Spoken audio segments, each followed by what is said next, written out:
was running in stakes races before. They're all running for 5,000. Even Allied Attack drops after a dull effort last time. Only win for Free Folk is on and off track. So I think if you're looking for a horse that, and there's a few of them that are pretty evenly matched here, dropping in for 5. But I think the difference maker for Free Folk here is because of the wet.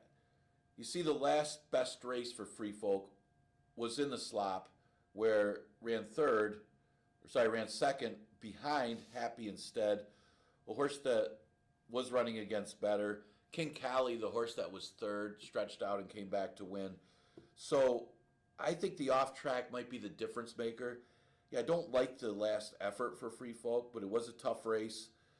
The horse was overbet, and it probably shouldn't have been that price, but you would have expected him to hit the board against those horses. So the drop could be warranted, but I think the off track might get him to the winner's circle. You got 2 for the price of 1 with a Barrow entry. He's got some live ones today. You got Go Get the Bag. Got caught wide chasing last time. Majestic Johnson came up the inside to get the perfect trip to win that race. The horse that was second had some class, but was just off a long layoff. So the race was decent for a 2 lifetime 5. And this horse ran okay. And considering it was an off track, I think he's okay on an off track. Yeah, JD Advantage class here. I mean, he won first out, and she looked good first time out. But again, this one, a little bit more of a stretch because it is basically a mare against the boys. I mean, it's a 5-year-old mare against the boys. So I think the one Go Get the Bag would be the stronger half and would be the one that I'm using for second, just because of that long layoff and then getting thrown in against the boys. Not impossible, because that one's got some really good breeding, being a half the PHA Advantage. Story match is part of an entry, but Go Get the Bag has run against better in the past, and the last race I thought was good. So I'm going to use the 1 for second. Bond Chance I'll use for third. Again, this horse was running against some stakes competition as a 2-year-old, running in the BF Bonguard, the Sleepy Hollow Stakes. Actually ran third in the BF Bonguard. Maybe looking for a competitive spot now, dropping to 5, cutting back in distance, coming off the turf. Really tricky read is a 7 Bond Chance, but obviously he's got a little class going in against 5,000 claimers. Be no surprise in the 5th. Okay, 6th race, scratch the 1, part of entry, Busting Credit. Scratch the 6, Forward Motion. Didn't really like that one, really doesn't like an off track, so probably a track condition scratch. You look at the pace scenario, Production Credit's going to the front end, and it's a question of, can he get loose, or does Superb Surprise be aggressive and press that one? Because that one does step up on the wet. There isn't a lot of speed other than that, and Production Credit is certainly dangerous. I know they changed the running style of Conformis. Not sure why. That's been that one's undoing. So I don't expect that one to show speed today if they're stubborn trying to rate that horse. Beach Boy Al is just better than these horses, and not only better than these horses, is good on and off track. And that's the key today. As I said, it's really going to play strongly for an off track. The only thing I would be concerned about is, and I keep an eye on it, if this off track sealed and is favoring speed, then a horse like Beach Boy Al might be up against it against Production Credit. So I would at least use both of those in case that scenario happens. But it was a 4-horse field that he beat on an off track, so I wouldn't put too much stock into that race.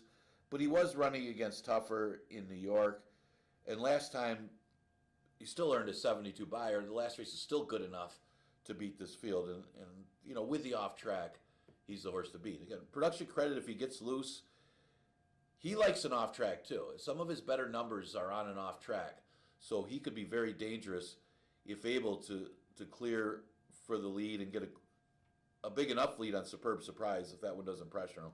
But Superb Surprise is the other one. Is a perfect 1 for 1 on and off track, but again, I don't put too much stock into that because the win was on a good racetrack against waiver 5,000 claimers. So you got to be careful when you're handicapping a race.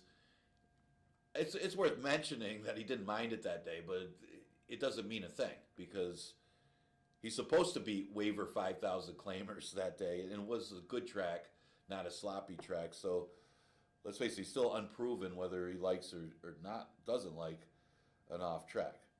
Especially your Finger Lakes, you got to be careful of that. Just don't look at records. Take everything into consideration whether a horse likes or dislikes an off track, because there's other variables involved. But either way, this horse is dropping to 5,000 and may like an off track, and looks like the pressing speed outside of production credit. Those are the main three in race number 6. Only got 8 today, so that race starts the late pick 3. Okay, so to me, the most competitive races on the card were the 1st and the 7th. I think those are the 2 races. If you're going to take a shot at a price, those are the best 2 races to do so. With that said, I'm looking at the 7th. It is a starter with an optional claiming tag of $11,000. You got a few of them in for the tag. You got Anointed Spirit, Command Performance for Little Oscar, and Devil or Angel also in for the $11,000 tag. Said this is a good race if you're going to take a shot at a price. Well, I don't know if this horse deserves the price, but I'm taking a shot, at least according to the morning line, with the 5 Mad Magic. I think this horse doesn't mind an off track, number 1. Just won in the slop, and actually had won a couple in a row going through the 11-9 claiming conditions. Obviously, that's a little bit weaker than the starter that he's going to face today, but the times are pretty good, and the numbers are good for the 2 races. I mean, Brother Jeremiah, who he beat in a rout, is no slouch going long. Last race, he did run 3rd behind his stablemate, Dates Freedom, but Dates Freedom probably got a little better of the trip, and it was a pace that didn't really come back. And I do think that Mad Magic, they both like off tracks, but I think Mad Magic might like the off track a little more than Dates Freedom. I'm using them 1-2 either way. I got Mike Ferraro 1-2 in this race, Mad Magic and Dates Freedom. But this horse was looking for 3 in a row last time, and it just didn't work out for him. It's not like he ran that badly. It was a pretty tough field. 8-1 morning line, worth a look. And the other one, he had like our man Mike, but he scratched. But Dates Freedom, it's like he needs to be in the Mike Ferraro barn. Was claimed, was in a different barn, didn't do anything, comes back to Mike Ferraro's barn. What does he do? He wins the marathon race in the claiming series, and then last time just missed in a race where, he did get a nice trip, but he almost got it done that day. Very logical horse, the way he's going. And again, he doesn't mind an off track either. He's got 4 of his wins on it. Of course, 4 in 13. It doesn't mean you like or dislike it, but he doesn't mind it. I used him second. Got a Michael S. Ferraro exacta 5-1A. I'll throw in the 4, Mr. Einstein. This one's 12-1 morning line. One thing you can notice about this race, there's a clear lack of pace. There isn't a lot of speed. You got some horses that have tactical speed that can go to the front if they do 49 and change for the half, and I can see that happening. But Mr. Einstein probably has the best tactical speed of some of these horses in here, that I could even see him on the front line, if not on the front end. And he has a couple of good numbers. He ran second to a very sharp Steiner who was dropping in class. That is basically an allowance horse. He actually got bet down to be the favorite against these horses last time. So I don't know how you could justify him being 12-1 here. I think he's got a legitimate chance in here just because he's got tactical speed in a race that doesn't have a lot of speed. Then I threw in Rhymes Like Dimes, who also comes out of that Steiner race. Actually ran pretty well. 5-1A, 4-2, and pretty competitive 7th race. All right, last race, scratch the 2, 4, and 6. Yeah, Utamaro was bet down to be favored off of a significant drop in class, dropping from an allowance all the way to the bottom last time to 5,000. Anointed Spirit ran absolutely huge to dominate that field. Utamaro, I don't know, it was a little disappointing. He was wide, so we'll give him that. He moves inside, so you're going from outside to inside, and you get an even easier field for 5,000 today, and that's the key. Plus, the off track doesn't mind it with his breeding out of a dam by AP Indy. So, Moving inside, outside to inside, softer group, going to be awfully tough. Okay, the 7th and 8th race, I got Mike Ferraro 1-2 again. So maybe I'm going to Michael S. Ferraro bandwagon. He wanted to be on the M. Anthony Ferraro bandwagon the rest of the year, as he had a huge year. Congratulations again to M. Anthony Ferraro, going to be the leading trainer of 2024. By the way, that will be his third career training title. He actually tied his father the other two. Long time ago. I think 2000 was the last time he won it. So congratulations to him. And again, congratulations to Kaber Koa, who's aboard over the cap for being the leading right for the second year in a row. Yeah, comes out of the same race with Anointed Spirit. Never really got going in that race. You could draw a line through the last race against this weaker field. You could use over the cap. Giramani's a tricky read. The assumption is this horse has got speed, and he probably needed that sprint race last time. He'll be running better today off of that over a year layoff. The only question I have would be, does he need another route race, a route race, and another race to do his best running? But he's definitely dangerous in the second start off a long layoff. He'll throw in Sea Tiger for 4th, again for Victor and Nancy Salvato. Sea Tiger always runs well with that one run. The last couple starts haven't been as good. He's been all over the place in different conditions. But and my concern also is how he'll handle the off track. He's got that one run. I think he can get into the Super. 1395 in today's last race. Enjoy today's card. One more day left after today. Tomorrow's first post time will be an earlier 12:10. 9 races on that closing day card. I'll see you then.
everybody. Big A Anthony Stabile here. 5 minutes to post or so for the opener on the penultimate day of racing here at Finger Lakes Gaming and Racetrack. Take you through the 8-race card. There are a couple of pick 4 tickets. To get your Tuesday underway, interesting opener, the sloppy track. I went to the 5, She's a Freud, who's going to be on the lead here. I think her races on wet tracks a little better. Jonathan Buckley's been sharp at doing this in the past. He drops these horses in at the end of the meet and gets them not only some victories and some winter money, but eligible for the waivers when they come back in the spring. And it's a sharp move, and he's doing it again with She's a Freud, and she has the good win. Best races have come on a wet track. She's the speed in here. You wanted to be forward yesterday, I think, for the most part.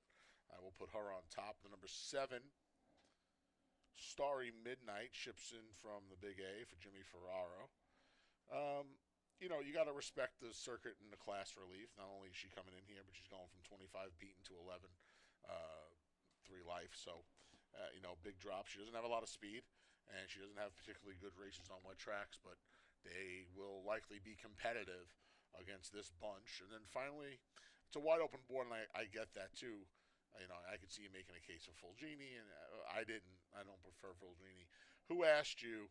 I just don't know if Who Asked You is faster than She's a Freud. I know some speed figures have her faster. I think Who Asked You is going to be on the chase today. And she's proven that when she's on the chase or dueling, she's just not as effective when she gets clear, like most speed horses. I think it's a good point that both of her career victories have come on wet tracks. And that's not to say she's better. I do think she's better, but more often than not, horses are better than the others on the wet track, and that's what gives them the edge. And she just seems to be better than most when there's some moisture in the track. 5-7-2, I used all 3 of them to kick off the early pick 4. If you need PPs, head over to fingerlakesgaming.com to play along with us today as Paul Barrow gives a leg up to Heman Harkey on My Royal Vow in the paddock here. There's Bunny and Jeremiah Flores right behind him. Paul had another solid meet here in 2024 after winning the title last year. All right, they're coming on the track. We'll get you ready for the opener. Best of luck here on Tuesday at Finger Lakes.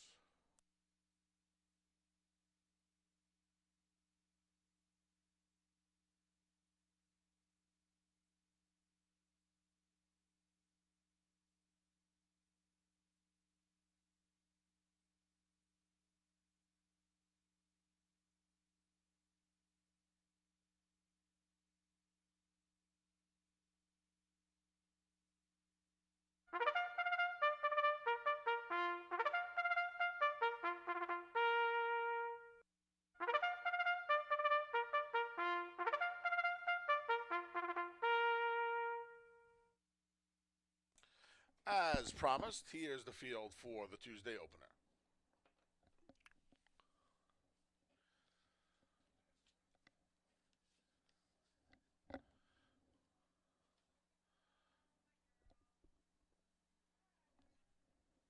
The 1 is Fellini with Cabracoa.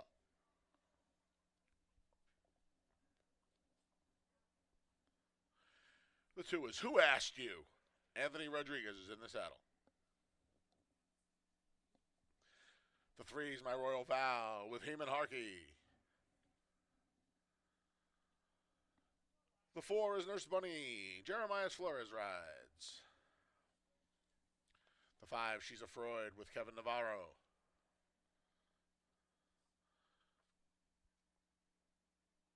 The 6 is Exodes with Emmanuel de Diego. The 7 is Starry Midnight with Romero Mirage. Early pick 4 and early double start here. Again, free PPs over at fingerlakesgaming.com. Got a few minutes to post for the Tuesday lid lifter.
Post times in a minute. 1 minute. Get your early pick 4 tickets in.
The field for race 1 has made its way to the starting gate. And it's post time. We kick off the early double and the early pick 4. Fellini, the first one to go in.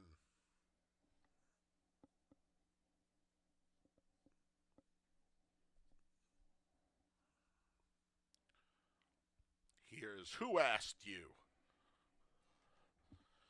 The Paul Barrow train duo of My Royal Vow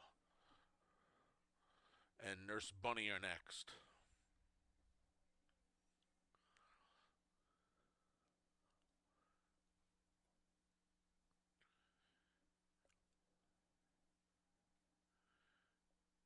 Here's She's a Freud. Exodes goes forward. Don't forget, free PPs over at fingerlakesgaming.com, courtesy of Equibase.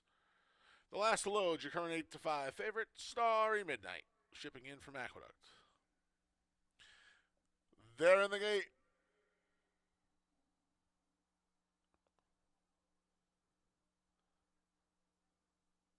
And they're off in the Tuesday opener. Off a step slow there was Fellini. Exodes is there, and now She's a Freud goes forward, and on the inside, Who Asked You? She's a Freud and Who Asked You hook up early here. Length and a half to Exodes and Starry Midnight, who just moved into third. Fellini's recovered. She's 5 from the front along the inside. Following them is My Royal Vow. Nurse Bunny's at the back, 8 from the front. Who Asked You fights her way to the lead and tears through a quick opening quarter of 22 and 2. She's a Freud now on the chase in second. Fellini's moved up to third just inside of Starry Midnight. Then Exodes, My Royal Vow, and Nurse Bunny, who's 10 from the front and losing ground on the turn. Who Asked You's opening up on the field. She has a 2.5 length lead. Starry Midnight's in hot pursuit second. Along the inside, Fellini just moved past. She's a Freud, My Royal Vow launches a bid through a 46 and 1/2. They spin off the turn and into the stretch. And Who Asked You has built a 3-length lead. Starry Midnight keeps chasing along the insides. Fellini down the center's My Royal Vow. 8th pole. Who Asked You trying to finish the job. Starry Midnight trying to reel her in. There's My Royal Vow and Fellini. 16th pole. It's still Who Asked You. Who Asked You and Starry Midnight. Who Asked You? A length. Then Starry Midnight. My Royal Vow. Fellini rounds out the super in 113 flat.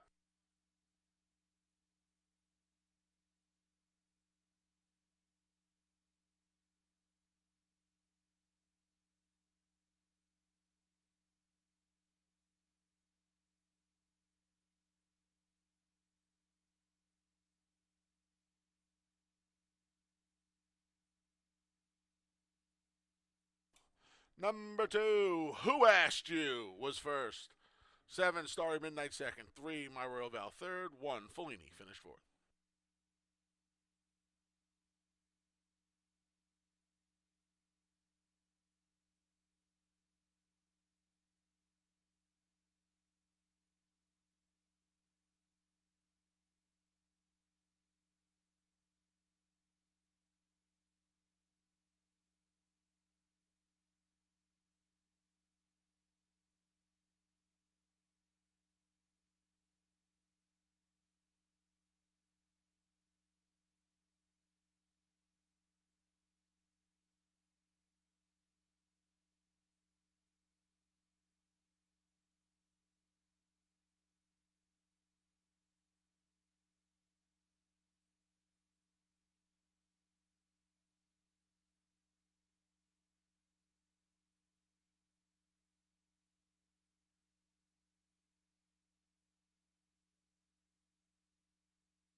Race 1's official.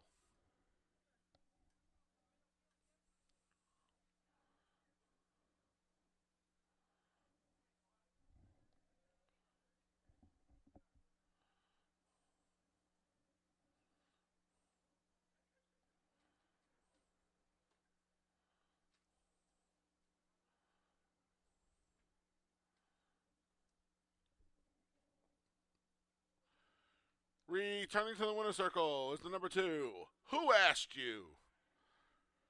5-year-old mare is a daughter of Will Gear Road out of the Budapest Sky Ballet. A New York bred. Who Asked You is owned by Rebecca Gale Zarnacki, trained by Michael S. Ferraro, winning rider A-Rod Anthony Rodriguez.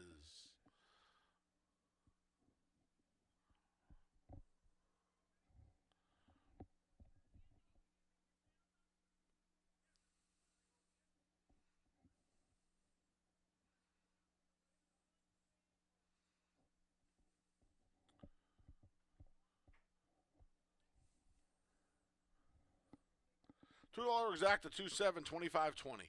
50-cent try 273 24.50, and the dime super 2731 $16.07. Race 2 comes up next. Kicks off the first pick 3 of the afternoon. No changes in the second. Post time is in just over 19 minutes.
Okay, we're in the paddock for race number 2. When all else fails, take Michael S. Ferraro as you get into November. He just is just historically been real good in the final few weeks of the season. Well, who asked you? The inside speed of the race was able to put away She's a Freud, and she just kept going for the 6 furlong distance. Anthony Rodriguez gets a victory for Mike Ferraro to start off the card. See if that trend continues. Never won 2 claimer, 5,000 is the price. Goes the distance of 5.5 runs. We start an early pick 3 with this race. Probably narrow this one down. Is you got Pantagelli and Image of Quality, probably the 2 main win threats in this race. Image of Quality could be the speed of the speed here. BC Glory Days from the rail doesn't always break that sharp. He's the other speed. But Image of Quality dropping in class to 5 could have speed. The only problem with Image of Quality is he's unproven on a dirt track. But again, having speed certainly helps.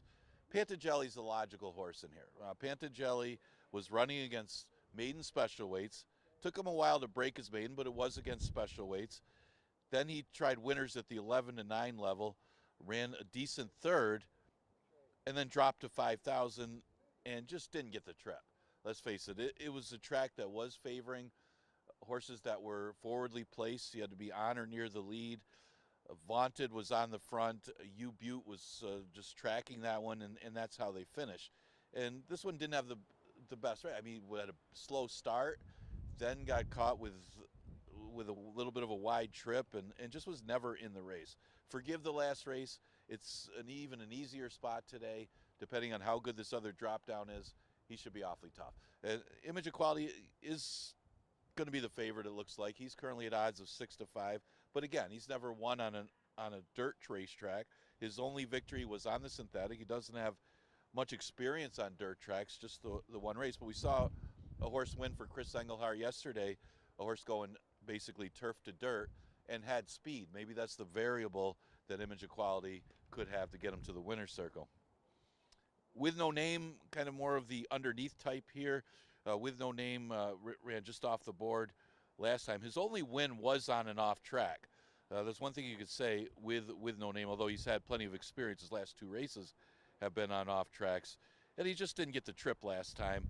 Finished just off the board 4th. A little bit easier field. It's just a matter of the speed coming back to him. He's clearly at the mercy of the pace when you're talking about 5.5 furlongs in this race with only the 2 speeds. But definitely a horse that's been competitive enough that he could get into the number. Exactitri Super Daily Double and Pick 3 starts in race number 2. I did go with the 2, 3, and then the 4 I threw in for third, but Pantagelli looks very logical to be first or second in race number 2. They're about to go on the track for the second race.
The field for race 2 is coming out onto the track.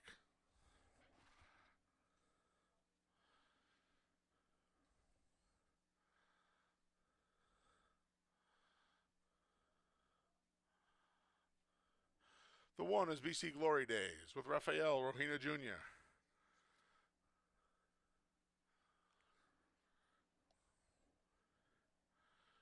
The 2 is Pentangeli with Jeremiah Flores.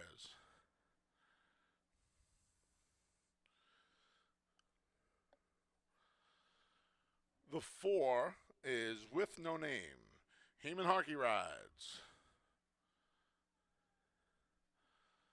The 5 is Brennan's War with Nazario Alvarado. The 6 is 8 Sunset Drive with John Barrios. The 7 is Sharpoon with Stephen Frett. And the 3 is Image of Quality with Andre Worry. Went 4-2-3 here with No Name. Kind of left his race behind the gate last time. Didn't break alertly. Was playing catch up the whole time. We talk about this a lot. Feel like he faced a better bunch of 5-2 lifes than he's facing today. Same quality, same condition, different field. He's looking for his first win at Finger Lakes as well. And his lone win did come on a wet track. I think there's some pace in here. We'll try him. I'm hoping he's not too far off of things. Hoping with the, I should say there was a lack of pace in here. With a lack of pace, I'm hoping he's towed into the race a little earlier. The 2, Pentangeli, dropped to this level last time, caught a sloppy sealed track. He didn't break. Well, I'll forgive that. Hopefully he comes back around. He faced better most of the year, especially the special weight ranks. He ran into a couple of nice ones, Coin Jar and Jacksonus and Eric Ridge.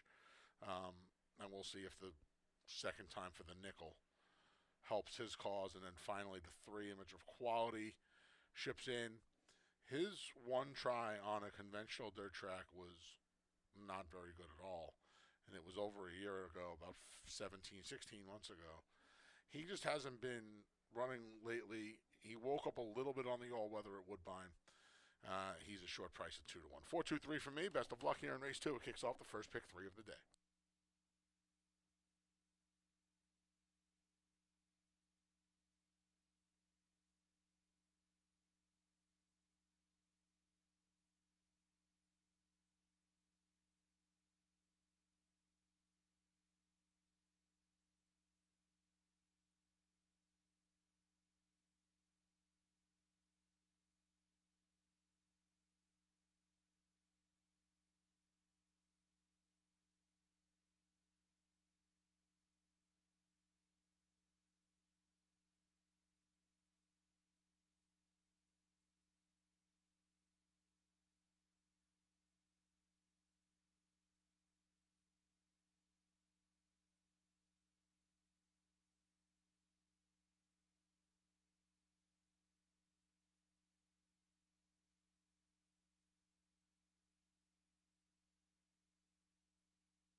Post time's in a minute. 1 minute.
The field for race 2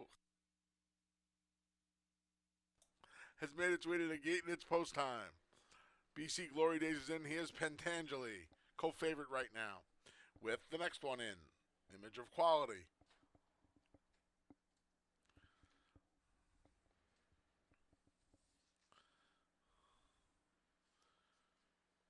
With No Name goes forward. Here's Brennan's War. 8 Sunset Drive at a big price. Don't forget free PPs over at fingerlakesgaming.com. Pick 6 starts in race number 3.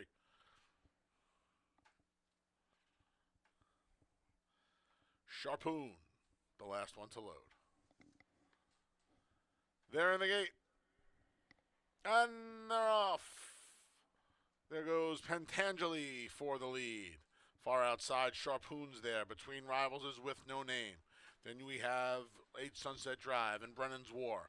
BC Glory Days is at the rail, and now he's showing some speed along the inside. At the back of the pack is Image of Quality, 7 lengths from the front. BC Glory Days encounters Pentangeli. They have 2.5 on Brennan's War, then Sharpoon through a 22-2 opening quarter. They're going quick early here this afternoon. Gap of about 3 lengths to With No Name, who's 5th. Then we come back to the duo of 8 Sunset Drive, an Image of Quality. Pentangeli shakes off BC Glory Days. He's got a length lead. Between rivals, With No Name making up considerable ground. Floated wide there was both Brennan's War and Sharpoon. Room at the rail for BC Glory Days for a re-rally. 47 for the half. Off the turn, Pentangeli trying to see it through. From the back, Image of Quality is absolutely flying up the inside. Keep an eye on Image of Quality. Pentangeli's almost home.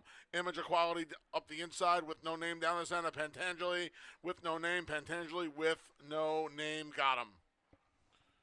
With No Name along neck. Then it was Pentangeli and Image of Quality in 107 and 4.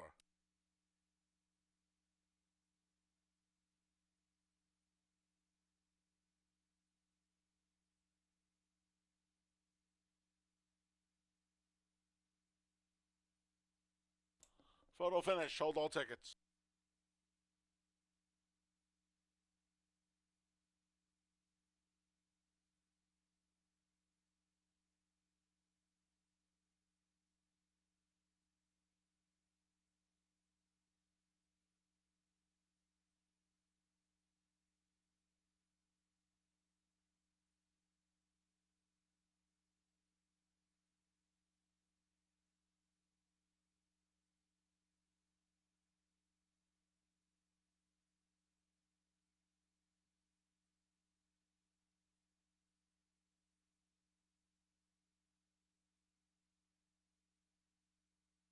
Number 4, With No Name was first. 2, Pentangeli second. 3, Image of Quality third. 7, Sharpoon fourth.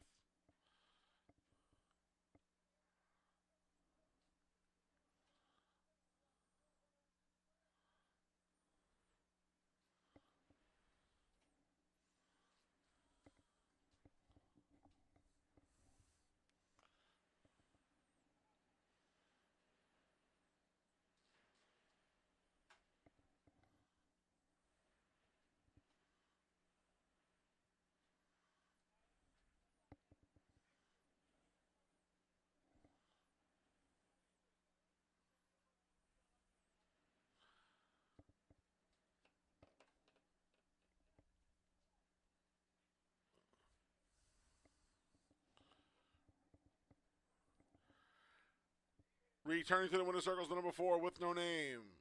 The 4-year-old geldings, the son of Sharp Azteca. Out of the Sky Mesa mare, Mama Knows Best. A New York bred with no names, owned by Victor and Nancy Salvato, trained by Ilmar Loiza, winning rider He-Man Harkey. And it's official.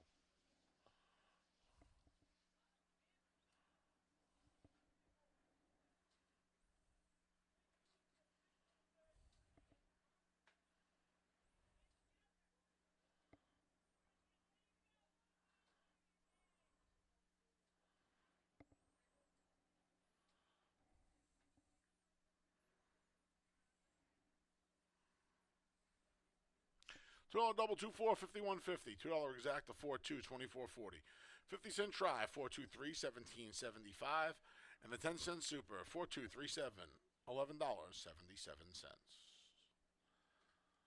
Race 3 comes up next. It's the start of today's $1 pick 6.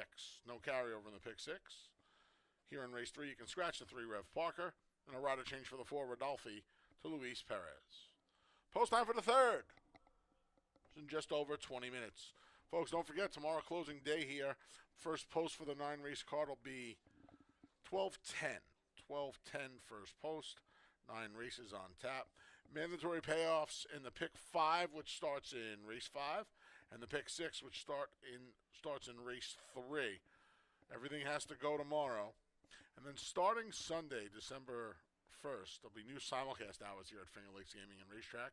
Monday to Thursday, 11:30 a.m. to 5:30 p.m. Friday to Sunday, 11:30 a.m. to 6 p.m. And please note, there'll be no simulcasting this Thursday on Thanksgiving.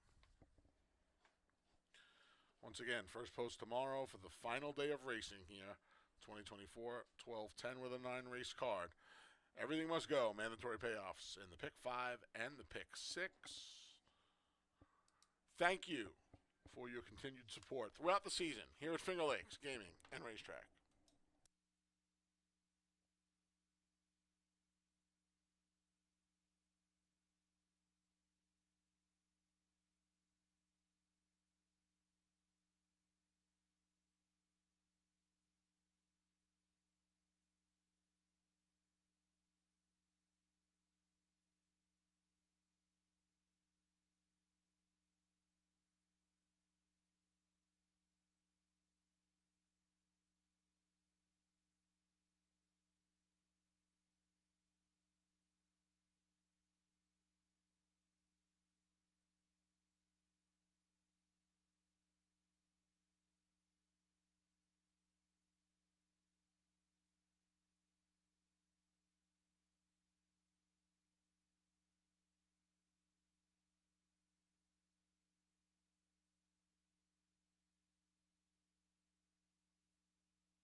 All right, our pick six starts with race number 3. It's a $1 minimum wager. Yesterday was hit, so no carryover into today's pick six pool. Remember, tomorrow with the pick six, there will be the mandatory payout for both the pick six and the pick five, because tomorrow will be closing day. Looking back at the second race, congratulations to the Salvados. Victor and Nancy is with no name, liking the off track. The horse is now undefeated on off tracks, makes it that's the second win on. That's 2 for 8 actually on off tracks. But actually enjoying it today. It looked like under Heman Harkey, who did a good job. As Pantangeli went too quick early with that 22 and change first quarter. And now what I did want to say is that's the second career win. Both were on off tracks with no name. Heman Harkey doing a good job with the 1 run for Ilmar Loaiza to take race number 2. Okay, third race, we scratched the 3, Rev Parker. You got Louis Perez on the 4, Rodolphe. You got a couple first-time starters in here. They're both taking a little bit of early money. Rodolphe at odds of 5-2 at the present time, and you got the 7 Fast Amendment for Linda Rice getting some play at 3-1. Well, we'll see if either one of these first-time starters have some speed, because Postino Santino, of the horses that have run, he's the only one with speed. He got pressed last time for 6 furlongs by Hot Take Jake, as they went at it for most of the race. He finally put that rival away, but made him vulnerable for the closer, Alpha Sunny, who's a pretty good one. That one stretched out and ran pretty decently against tougher competition after that victory. But Postino Santino is going to be the one that they're going to have to chase after, unless one of these firsters have speed to go with them, which is a very good possibility. Now, Rodolphe's very well bred out of Be Noteworthy. Be Noteworthy was a good sprinter that won a New York Stallion Series stakes. This one's got good work, so there is that possibility. Is a half to Petrolo. Petrolo had success here, mostly going longer distance. But again, the dam was a good sprinter, so wouldn't be surprised if this one comes out running. The other firster is the 7 Fast Amendment. This one's out of an unraced mare. Is a half to a stakes place horse, Little Daddy, who ran pretty decently. Not the fastest of works for Fast Amendment, but you see the trainers, you got to take a couple looks at Fast Amendment. Would expect of the 2 firsters, the 4 would be more likely to have some speed out of the box. Not My Type is a horse that's run okay. He's hit the board 4 of his 5 starts, and probably one of his best starts was his debut in the slop. I think it was his best because he broke badly, overcame it to still finish 3rd. He ran decently going long. I think that's what he wants to do, is go long, but he's cutting back in distance today to 6 furlongs. Can hit the number with his usual effort that he's had.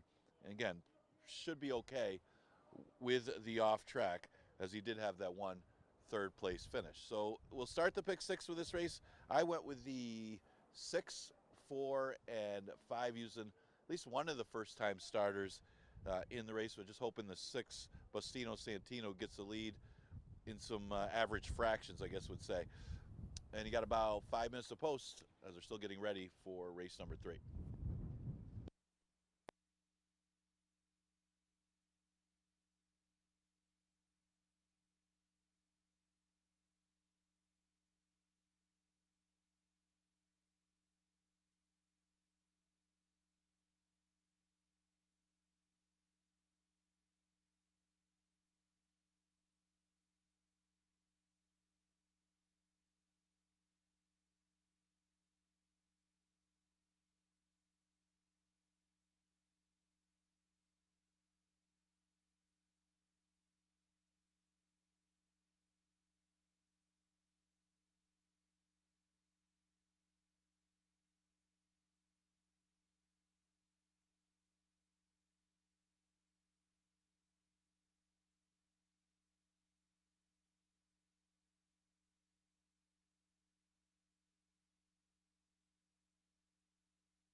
The field for race number 3, the start of today's $1 pick 6, is coming out onto the track.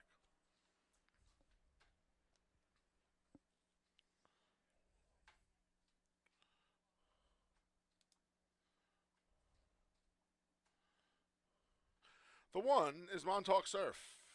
Kevin Navarro rides.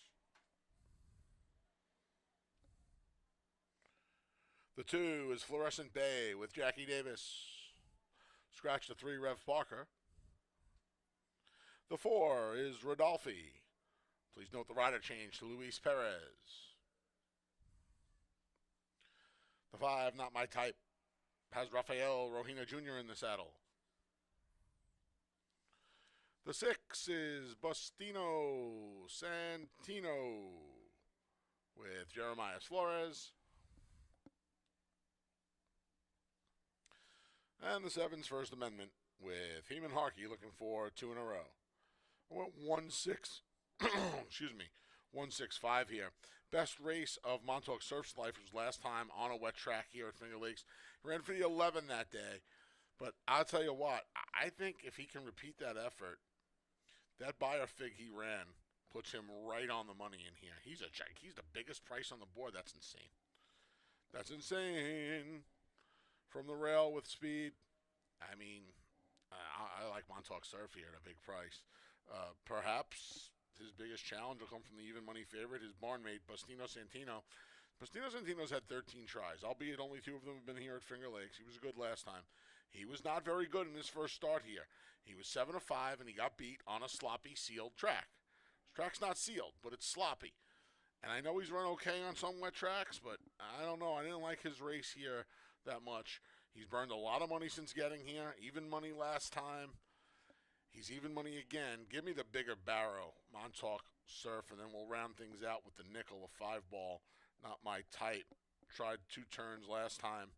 And by last time, I mean last Monday. Jake's Orchard ran away and hid from that group. He actually ran okay. I don't know. I thought his distance race was better than his sprints, but with the season ending, you want to try and get him out of the maiden ranks. I completely get it. 1-6-5. This starts the pick 6. Best of luck if you're playing.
Post times in a minute. 1 minute.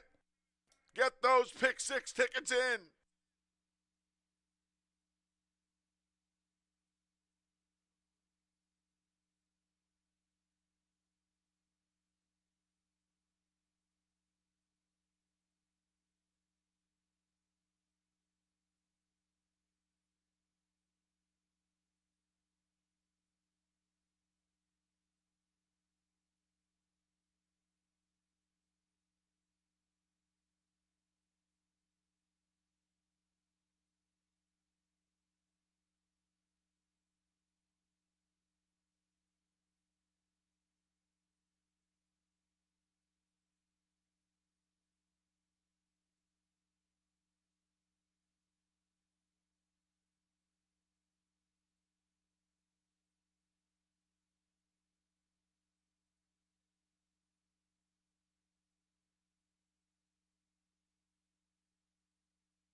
The field for race 3 has made its way to the starting gate, and it's post time as we kick off today's Pick 6.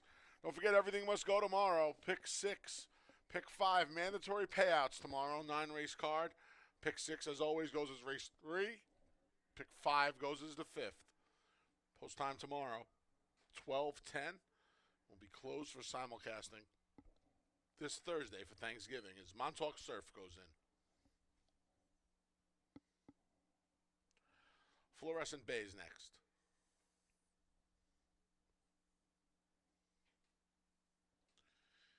Here's one of 2 first-time starters in the field. Rodolphe goes forward.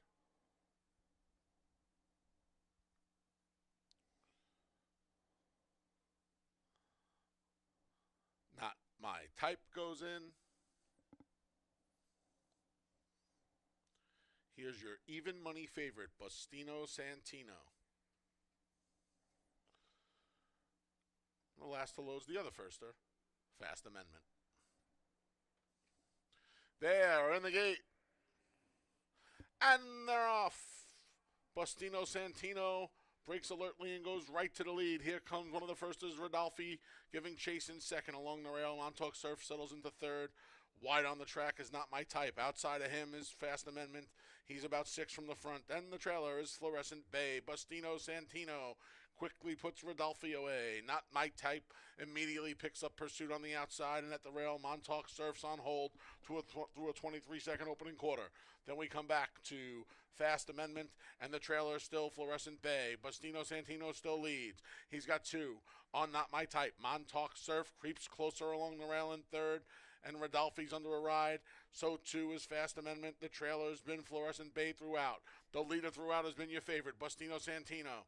He takes him through a half in 46 and 3. They come off the turn and into the stretch, and Bustino Santino has a 2-length lead.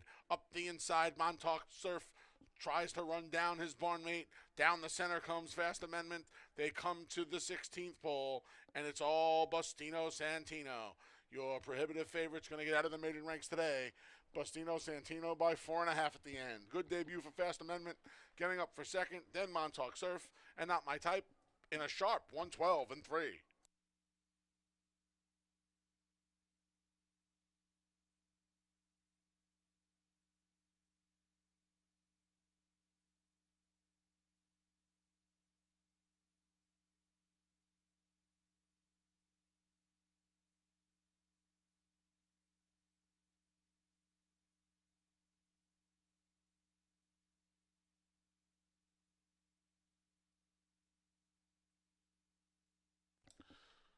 Number 6, Bustino Santino was first. 7, Fast Amendment second. 1, Montauk Surf third.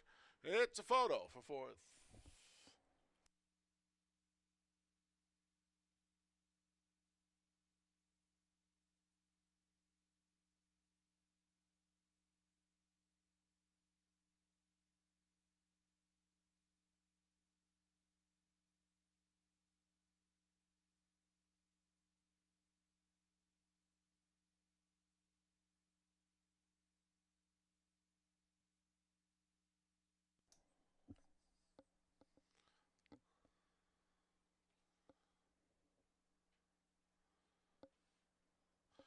Number 5, Not My Type was fourth. 6-7-1-5 unofficial in race 3.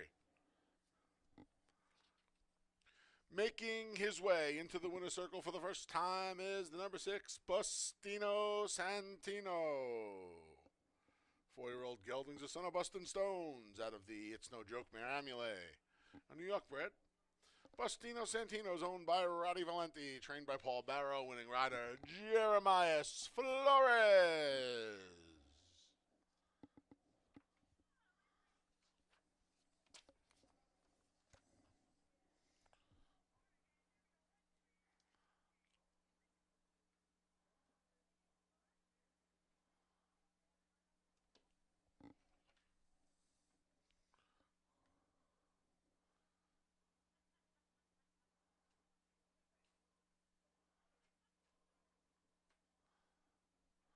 $2 double 4-6, 1920. $2 exacta 6-7, 1780. 50-cent try, 6-7-1, 1850. And the dime super, 6-7-1-5, $6.57. Race 4 comes up next. It kicks off today's 50-cent pick 5. Here in the 4th, you can scratch the 2 Fanciful and the 4 Banned from Midway. Scratch the 2 and 4 from race 4. Post time for the 4th is in just over 21 minutes.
Okay, horses are just now in the paddock for race number 4. Looking back at the third is a simple case of speed. Bustino Santino, really the only speed, and there was just a question was either the firsters have enough speed. Well, they didn't. Bustino Santino able to do a 23 first quarter, and it was over. Jeremias Flores able to get this one to the winner's circle for trainer Paul Barrow to start off the pick 6. They really found that one late as he got hammered at 3 to 5. Fourth race starts the pick 5 for fillies and mares not won a race other than or never won 4 races. Goes the distance of 1.70 miles. We got a few that are in for the 4 lifetime, but they also look like they have the advantage here. And the big advantage is with pace. There really isn't a lot of speed in this race. It does look like Love My Candy is the speed. If she breaks well from that outside post and able to clear before they hit the turn, she might be tough to catch in here. She's by Empire Maker. When she stretched out before, when she stretched out for the first time, she was able to win on the front end, and then went quick and won on the front end in her next start on a sloppy racetrack. Well, the 6 furlongs is not her thing, and she's been forced to run in sprints the last few times because the route races for the condition were simply not going. So now she stretches back out again, and this is her thing, and she does catch a race without a lot of speed in it, giving her that tactical advantage. It's just a question, is she good enough on the front end? Well, she's the one that looks like they're going to have to catch, and she's a good price right now at odds of 4 to 1. As you know, they're going to be betting the other 2, Champagne Surprise and Dot Marie, based on their recent form, when you got to give Love My Candy a little bit of a break because she is a better router than sprinter. She also has a 4:30 Tomlinson for an off track. Well, horse that's got the best numbers for an off track is the 7 Champagne Surprise, a horse by Arrogate. I don't know what's going on with her. She just doesn't get much respect. She's been going off at odds of 7 to 1 her last 2 races, and you knew she would be awfully tough last time, stretching out for the first time at Finger Lakes. That's what she needs to do. I mean, she's been breaking badly in these sprint races and still overcoming it to win against claimers. She is undefeated on off tracks. A perfect 3 for 3. She'll look to make it 4 for 4. Maybe up against it from a pace standpoint against Love My Candy, but maybe she'll be able to run that one down. Her main issue, though, is getting out of the starting gate. As most of her starts here at Finger Lakes, she has broken badly, but a lot of those races she's overcome it still to get the victory. She'd be no surprise in here. But again, the pace might be against her, especially if he breaks bad. The one that's going to be closest to Love My Candy early will be Dot Marie. She does have some tactical speed, but she's not a horse that really wants to be on the front end. She'll be sitting close from her inside position. She comes out of much tougher races. I mean, you look at the optional claiming allowance race that she comes out of, much, much tougher. I mean, she wasn't that out of it either. I mean, you could say she was semi-competitive in her last start, overmatched in the $250,000 stakes, overmatched in the allowance race at Saratoga, but her last race isn't bad, and she fits nicely against this field. And another one that's got some decent off-track breeding, being out of a dam by a Fleet Alex. Those are the main contenders here for the 4th. We're going to start the pick 5 with this race. You also have Exacta Try, Super, and Daily Double. Again, I went with these 8-7-1, just thinking the tactical advantage is with the speed of Love My Candy without much pace inside of her. You got about 5 minutes to post, and jockeys just came out. They'll be going on the track soon.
The field for race 4, the start of today's 50-cent pick 5, is coming out onto the track.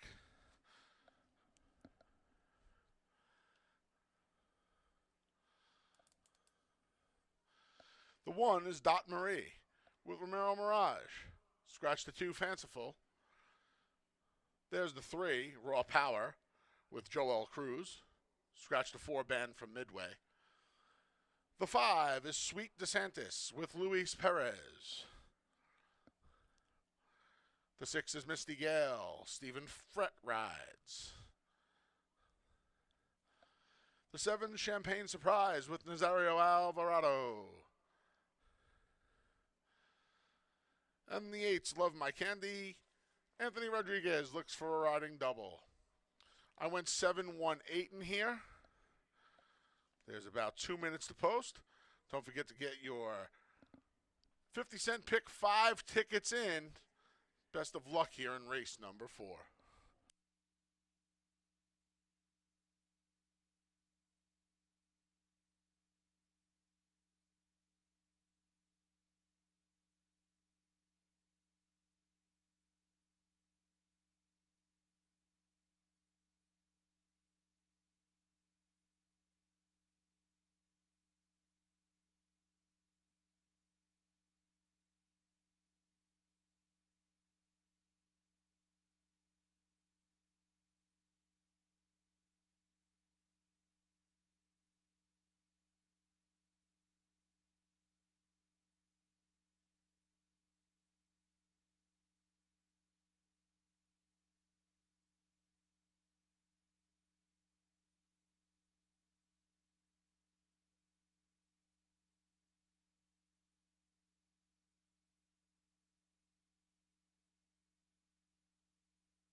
Less than a minute.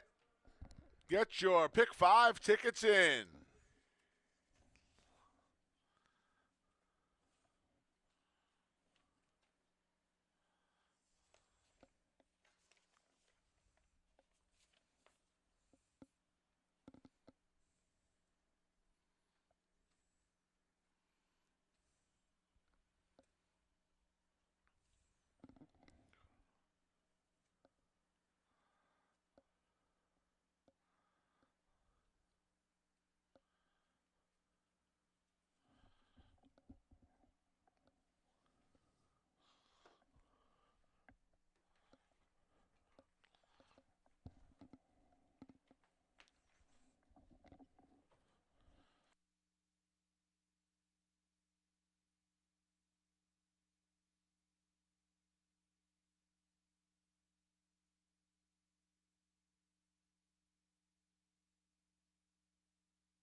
The field for race 4. The start of today's pick 5 has made its way to the starting gate, and it's post time. as we travel 2 turns. Well, not we. I'm not going 2 turns. They're going 2 turns for the first time today. Dot Marie, the first to load. Raw Power goes forward. Here's Sweet DeSantis at a big price.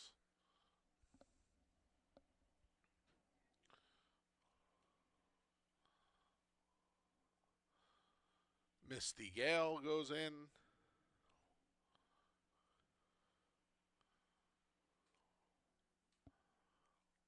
Here's co-favorite.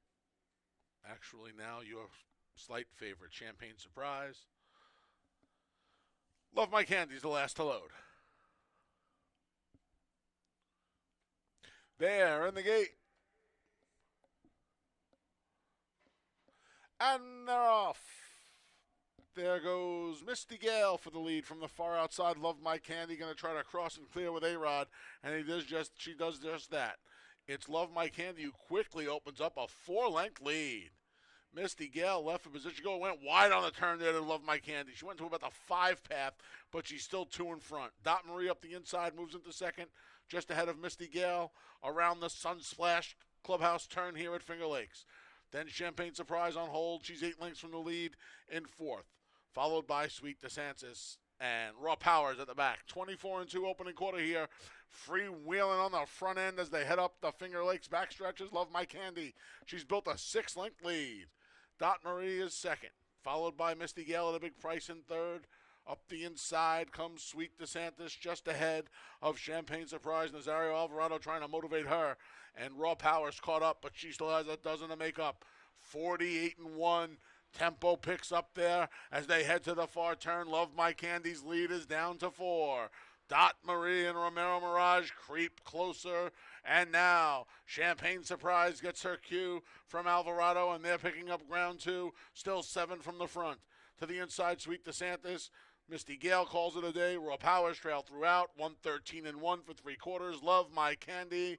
The longtime leader takes him off the turn and into the stretch. And Dot Marie has dead aim. And on the far outside, Champagne Surprise with a full head of steam. Love My Candy trying to hold on. Here's Dot Marie. Here's Champagne Surprise. 16th pole comes. We have a new leader. It's Champagne Surprise.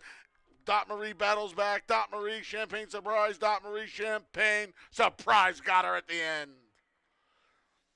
Champagne Surprise over Dot Marie. Valiant effort from Love My Candy in third and 146-4.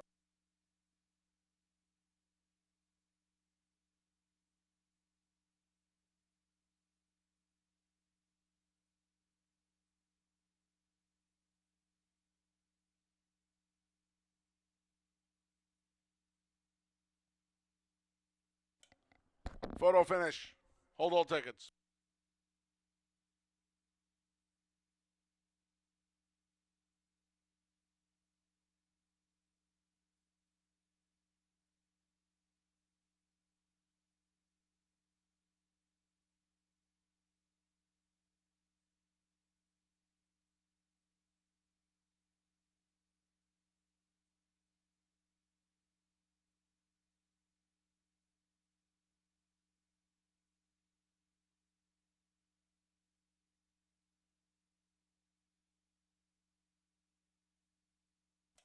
Number 7, Champagne Surprise was first. 1, Dot Marie second. 8, Love My Candy third. 3, Raw Power fourth. 7183, unofficial in race 4.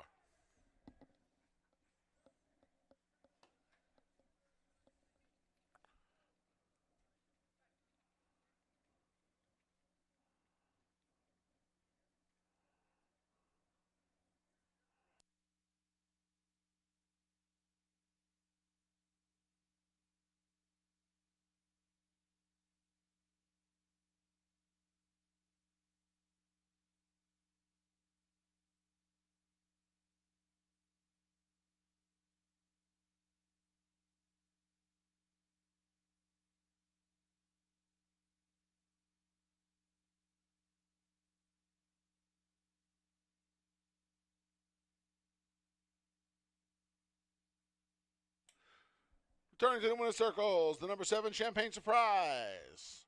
3-year-old filly is a daughter of Arrogate, out of the Street Sense mare, Unbridled Surprise. Champagne Surprise is owned by Scott Durgan, trained by Lugu, Louis Gutierrez, winning rider Nazario Alvarado.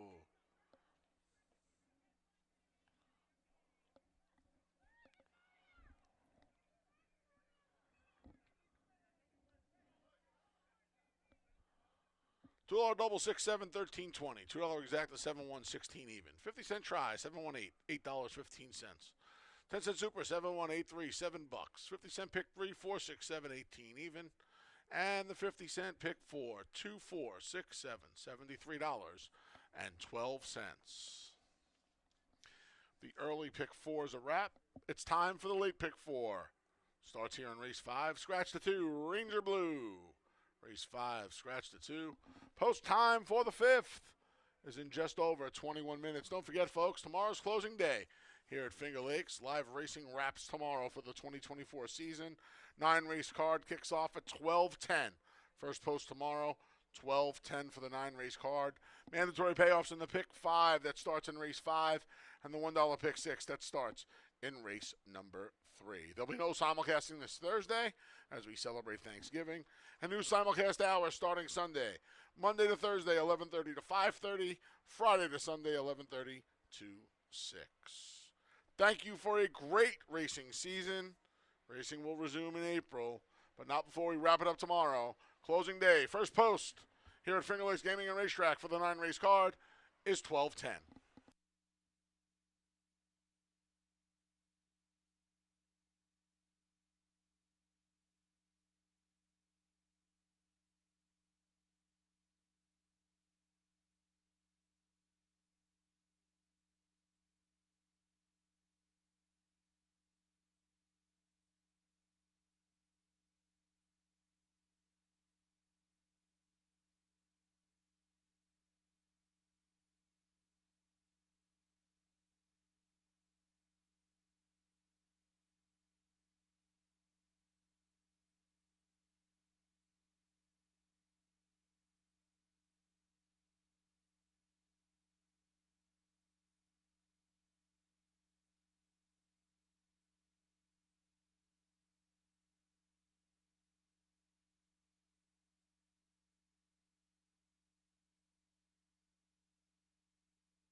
All right, coming up on race number 5. Congratulations to Scott Durgan and others. The Champagne Surprise, man, they brought that horse in. I don't know how they got away with that horse not being claimed by Arrogate. And then the route is her thing.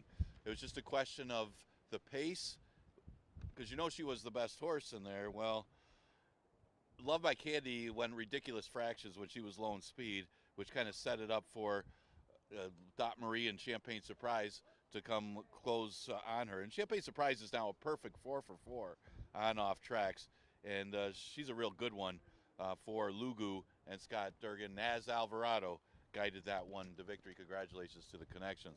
5th race, scratch the 2, Ranger Blue. Looking at the board right now, the entry getting some play, Go Get the Bag. And the coming off the left, JD Advantage. They're currently at 8 to 5.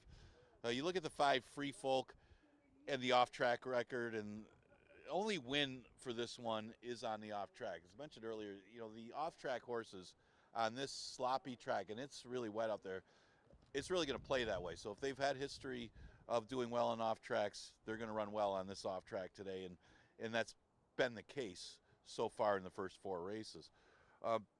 This one drops to 5, and that's significant enough. I mean, the last race was a beaten favorite, probably a little over bet in that race.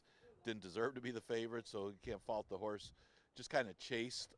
But his previous start in the slop was really good with a second-place finish. This is inferior competition. Should be awfully tough against this group. Yeah, the one. You got 2 for the price of 1, but one of them is off a layoff. JD Advantage coming way down in class, but she's been off since March of 2023.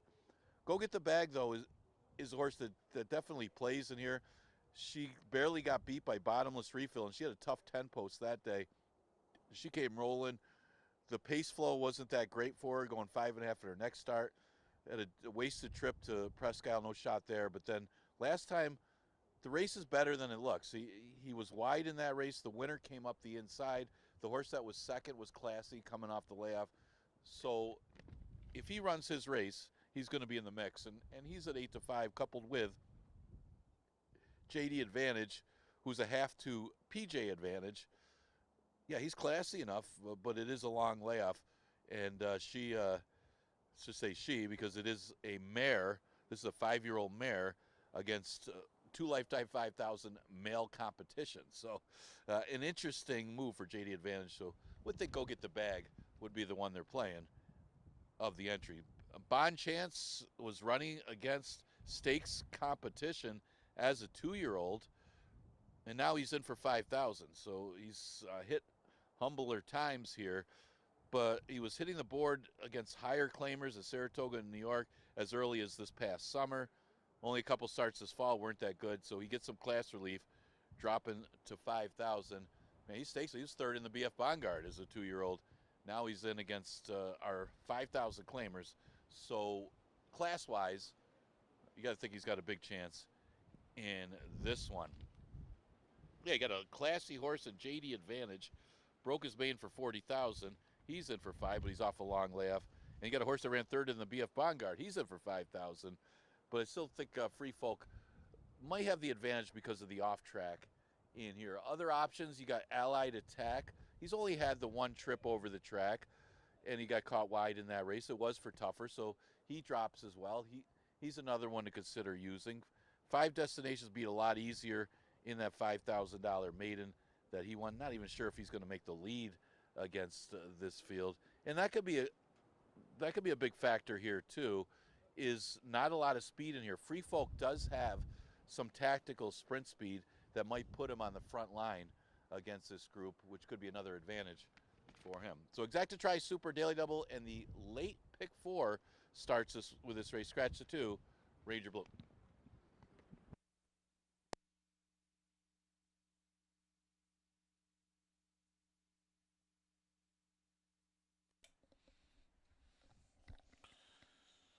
All right, going out to post at a minute because of the wind, which is really kicking up here this afternoon. I went with the entry here. Go Get the Bag. Ran well on a muddy track last time out. Has some good races on off going here against a little bit better Majestic Johnson did not do any running yesterday, but Classical came back to win around 2 turns. Beat Perno right on the money yesterday afternoon. We'll see. We'll see if he gets a little pace to close into. He has 5 destinations right to his inside, and he has his entry made here. JD Advantage, the 5-year-old mare who hasn't been seen for just about 19 months. Drops in for a tag for the second time. She was offered for 40,000 January. It's actually March of 23. I thought it said May. Yeah, a long time.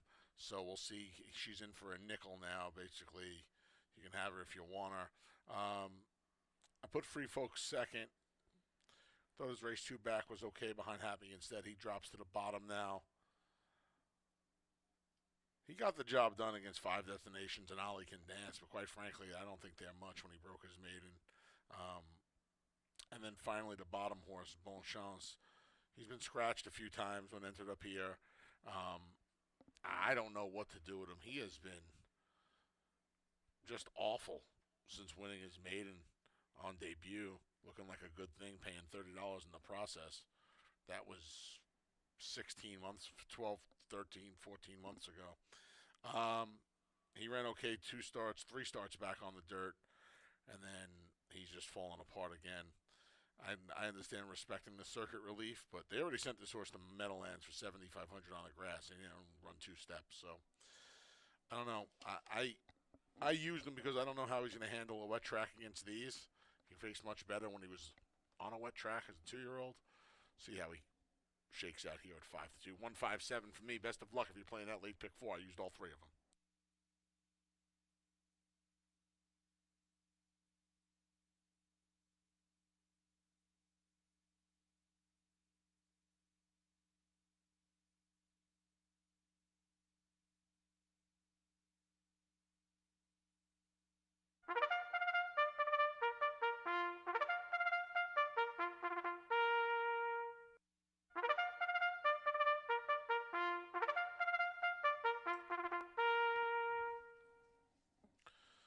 And now here's the field for race number 5.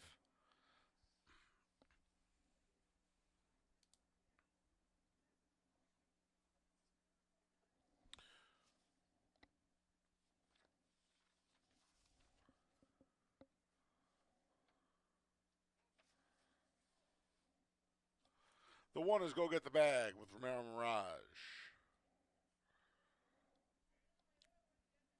The 1A is JD Advantage. Jeremiah Flores looks for a riding double.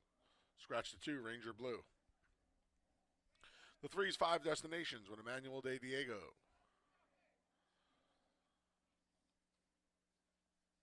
The 4 is Allied Attack. Heeman Harkey looks for 2 on the card. The 5 is Free Folk with Andre Worry. 6 is Spoofy with Anthony Rodriguez looking for 2 on the day. And the 7 is Bon Chance with Cabracoa. Got about 2 minutes to post for the late pick 4.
Post time's in a minute. 1 minute, last chance to play tonight. Pick 4.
The field for race 5 has made its way to the starting gate, and it's post time as we kick off that late pick 4.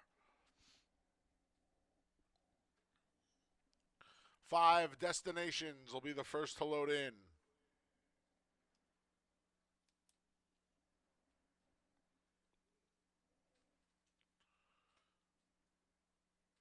Actually, JD Advantage went in first. Now 5 destinations loads. JD Advantage's entry mate, Go Get the Bag, goes forward.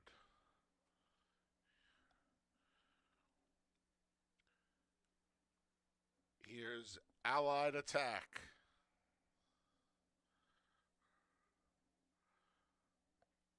Free Folk goes forward. Spoofy goes in. Bon Chance, the last to load. They're in the gate. And they're off. There goes Spoofy for the lead. Rushing up now is JD Advantage as well as her entry mate. Go Get the Bag who's at the rail. Splitting those two is Allied Attack. Up close is Free Folk, just 2 from the front. Then we come back to the inside, 5 destinations, and Bon Chance trails the field as they make their way to the far turn. Allied Attack splits the entry. Go Get the Bag inside. JD Advantage outside. 22 and 2. They rip through that opening quarter. Spoofy's on the march. Just moved into third ahead of Go Get the Bag. 5th is Free Folk. Then a gap to Bon Chance and another one to 5 destinations. Allied Attack. Here comes JD Advantage. She's been off a long time, but she's right up alongside a long shot leader. JD Advantage takes over from Allied Attack off the turn and into the stretch. JD Advantage. Jeremiah Flores looking for 2 on the day for Paul Barrow. They have a length and a half. Now 2, now 3. It's all JD Advantage past the 8th pole. Flores just keeping it to her business. A winning return from a long layoff. JD Advantage absolutely smoked them. Spoofy got up for second at a big price over Allied Attack. Free Folk rounds out the super. And 105 and 3. Sharp time.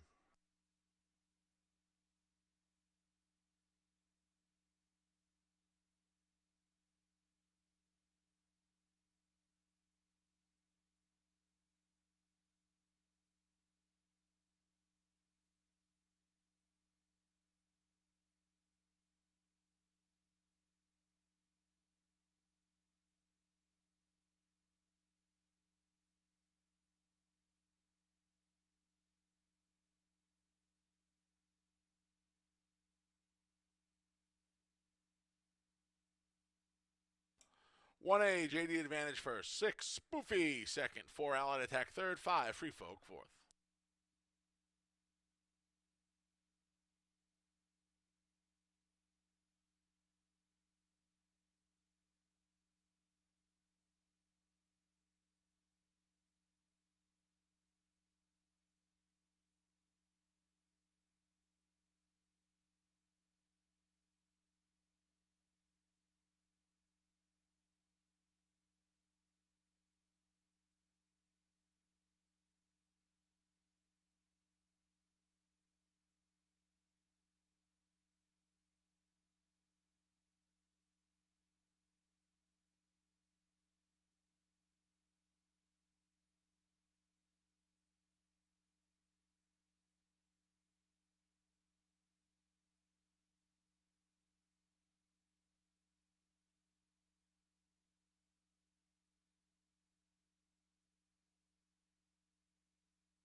being led back to the winner's circle by the brains of the operation, Karen Barrow, is your race 5 winner, the 1A JD Advantage.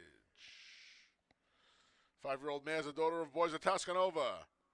Out of the Tappet mare, Weefsey, a New York bred. JD Advantage is owned and trained by Paul Barrow, his second win on the day, with rider Jeremiah Flores.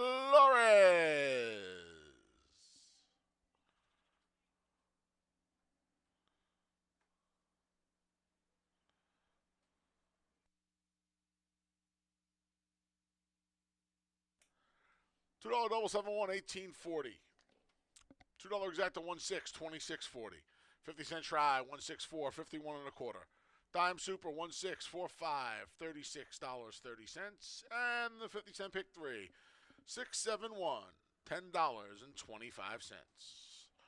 Race 6 comes up next. It kicks off the final pick 3 of the afternoon. Scratch to 1, busting credit. And the 6, forward motion. Scratch to 1 and 6 from race 6. Post time for race 6 is in just over 20 minutes.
Okay, horses are in the paddock for race number 6, and no doubt about that winner.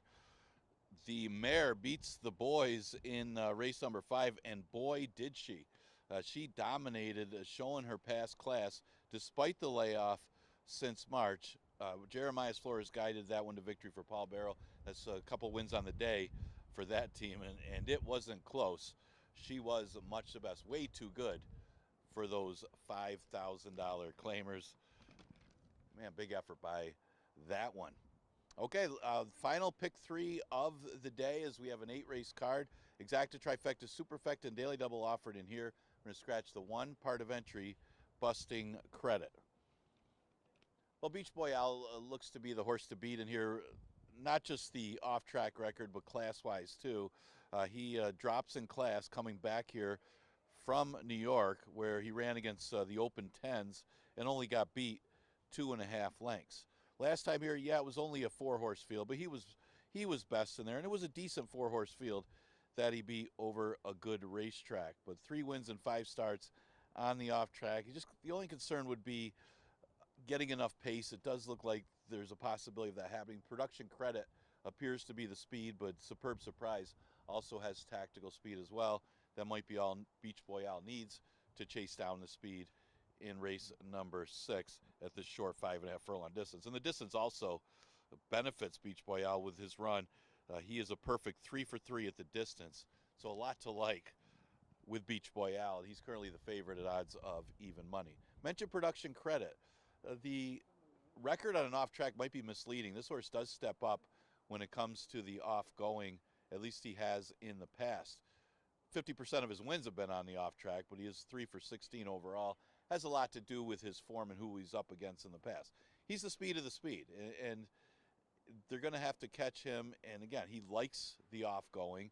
He also drops, so he's dangerous at the $5,000 level, especially at the 5.5 furlong distance. It's if Beach Boy Al can catch him late. He looks like the next logical in here just because of his speed and his tendency to like a little moisture in the track. Really, if you go 3 deep, the other horse to use would be Superb Surprise. He came off the layoff, was in for the waiver claim, and was just too good for the 5,000 claimers. Granted, it was on a good racetrack, so he's 1 for 1 on an off track, but it was over a good track against 5,000 claimers. Well, he came back, stepped up in class, and won again. So he's definitely capable of beating these horses. Wasn't that badly beaten the last couple starts, and now he drops to 5,000. He wouldn't be a surprise in here either. He's currently at odds of 6 to 1. And you look at some of the other horses in here. You got an entry for Tim Murphy, Mass Appeal, and Smooth Tails. Both of them are okay on off tracks. I mean, Mass Appeal bounced back with a victory last time, got a little bit of a freshening for a month, and beat a pretty decent conditional 5,000 field. Still was easier than this one. But Smooth Tails has certainly shown a liking for an off track. He's had a lot of starts. I mean, this horse is 8 years old. He's had 52 starts, but he's also got 3 wins on off tracks. He's run on nothing but off tracks lately. He'll have to make up some lengths from his recent starts in order to beat these. And I think that's why you're seeing such a short price right now on Beach Boy Al at odds of 3 to 5, just mainly on the drop in class, just to see this level. And other things to like, obviously the distance and the off-track record. But again, the pace scenario would be the only thing that would be a concern in here. If production credit can get the lead over Superb Surprise, he might be the minor upset chance. But of course, he's the second choice on the board right now at odds of 5 to 1. So they're about to go on the racetrack for race number 6. Again, we're going to scratch the 1 busting credit, also a track condition scratch of the 6 forward motion. Exacta, trifecta, superfecta, daily double, and pick 3 starts in race number 6.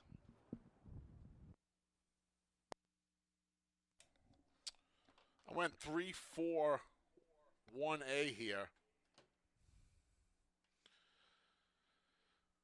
Big Boy Al. I mean, just the only thing you got to worry about him is when they turn for home, if he's going to bend over and start eating up the mud and slop in this place. He absolutely loves it. 5 for 8 at Finger Lakes. Not really much to worry about there. right to his outside. Production credit, I think, is the only horse that can really beat him. See if he can just blast off and bottom the field out. And then Conformist. Conformist is the wild card here because when he runs for the nickel, he's usually very, very, very competitive. And that's an insane price on Conformist. And I had a feeling this was going to happen, that he was going to be the one that got lost in the shuffle here. So I went 3 deep because I felt like he could bring some value to the table. Great record on the off track. He's won 9 times in his career from 30 starts. He's 8 for 19 here at Finger Lakes. That's a crazy price.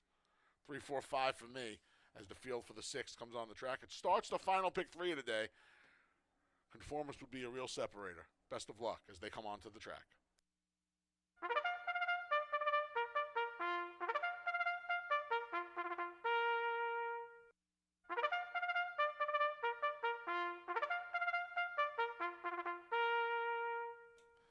As promised, the field for race 6 heads out onto the racetrack. Scratch to 1, Bustin' Credit. The 1A, Superb Surprise. Paul Barrow and Jeremiah Flores look to team up for 3 on the day. The 2's Mass Appeal. Joel Cruz is in the saddle. The 2B is Smooth Tails with Jackie Davis. The 3's Beach Boy Al. Andre Worry rides. The 4 is Production Credit with Emmanuel De Diego. The 5 is Conformist with J.M. Rohina. Scratch the 6, Forward Motion. The 7 is Central Love with Dalton Brown. Here's the 8, Debo with Romero Mirage. The 9's Trap the Dream with Kevin Navarro. You have about 2 minutes to post. Again, the final pick 3 today kicks off here.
Post times in a minute. 1 minute.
Field for race 6 has made its way to the starting gate. It's post time. In goes your prohibitive favorite, Beach Boy Al. The speedy production credits next.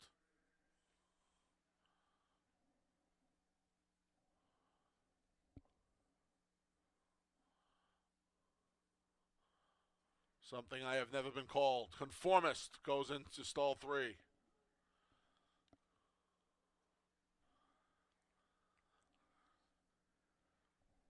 Here's the entry of Mass Appeal and Smooth Tails.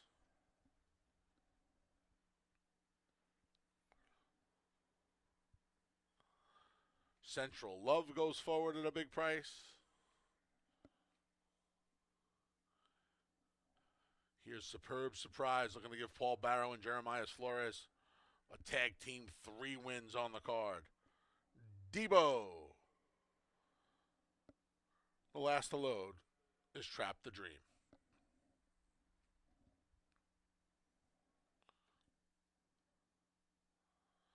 They're in the gate. And they're off. Beat slow there for the favorite Big Boy Al. He's at the back of the pack. Up front, Production Credit and Conformist go at it early.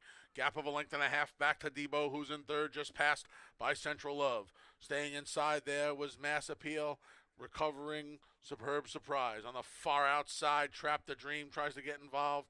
Another one recovering was Beach Boy Al. He's down along the inside. And we come back to Mass Appeal, rather, as Smooth Tails makes a move up the inside.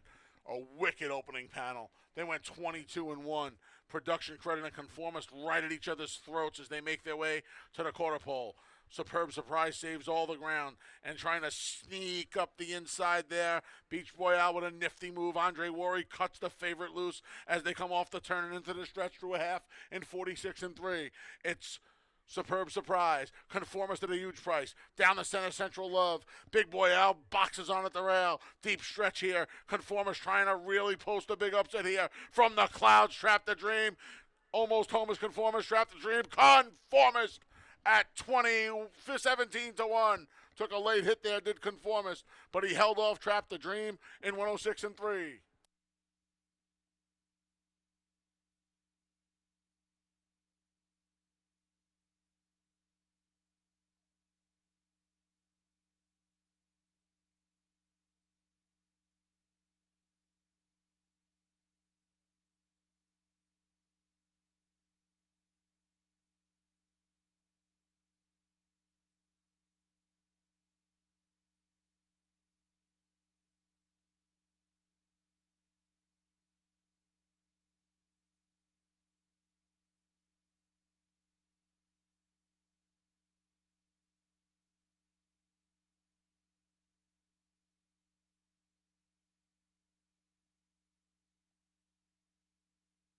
Photo finish. Photos all around, actually. Hold all tickets.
Number 5, Conformist was first, and he's in the winner's circle. 6-year-old gelding is by Hit It a Bomb out of the Ravens Pass mare, Craven Raven, a New York bred. Conformist is owned by Sheila Englehart, trained by Chris Englehart, winning rider, J.M. Rohina. 9, Trap the Dream second. 1A, Superb Surprise. Third, 7, Central Love fourth. 5-9-1-7, unofficial still here in race number 6.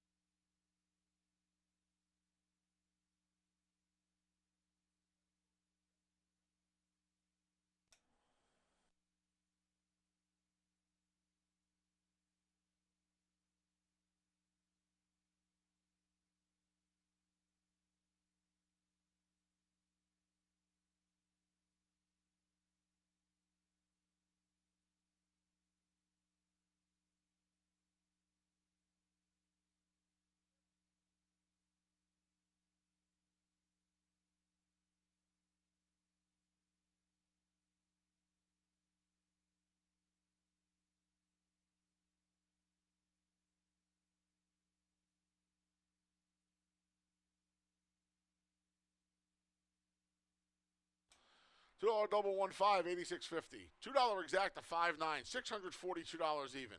50-cent try, 591, $1,015.75. 10-cent super, 5-9-1-7, $1,173 and a dime. Race 7 comes up next. Kicks off the late double. Scratch the 1, Our Man Mike. And the 3, Brother Jeremiah. Scratch the solid 1 and 3 out of race number 7. Post time for race 7 comes your way in just over 20 minutes.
Okay, horses just getting in the paddock now for race number 7.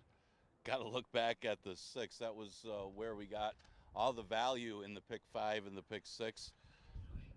Yeah, I mean, conformist. That's been the issue. They've been trying to change tactics with that horse, try to set him off the pace. And today, well, they went back to the old style of conformist. Send that horse to the front end. Went right after production credit early. He likes an off track. He's a former stakes horse, and he's a speed horse. And they did the right thing there, and he showed his stuff. $45 winner, but that wasn't all. I mean, that was a good exacta and try when you consider Trap the Dream absolutely rolling late, just a little bit too late as he gets up to be second, makes for a big exact of $642. Congratulations if you cashed on that one in race number 6. But that was Jose Rojina. Good job by him with the aggressive ride for trainer Chris Engelhardt. All right, we got to look at the 7th now. This is the last double of the Tuesday card. Exacta Try is super also available here. It's a starter with an optional claiming tag of 11,000. Goes a distance of a mile 70. Scratch the 1, part of entry, our man Mike. Scratch the 3, brother Jeremiah. Our man Mike ran on the same day that Michael S. Ferraro got his 3,500th victory. He ended up winning just a little while later at Presque Isle. Well, Mike Ferraro had 3 in there. Now he's got 2. And both of them are very much contenders in this race. Mad Magic is 8-1 morning line. Still a big price on the board at odds of 6-1. Ran in the starter last time. He did take some money, but he just didn't run his race. Golden Rain got away. The stablemate Dates Freedom ran very well. Mad Magic, though, had a good performance on an off track back in October where he defeated a claiming $11,000 to $9,000 field. It's supposed to win as the favorite, but you know, brother Jeremiah is no slouch who's in that race. He had put together a couple wins in a row before finishing 3rd last time, where the pace flow just didn't go his ways, didn't get the right kind of trip, and got caught wide. Well, he's got half of his wins on off tracks. With 5 starts, he's got 2 wins and 2 seconds in this very competitive race. Mad Magic going to give him a slight edge over his stablemate. You got to use them both, really. I mean, you got Dates Freedom coming out of the starter. It's like a different horse when he comes back to the Mike Ferraro barn.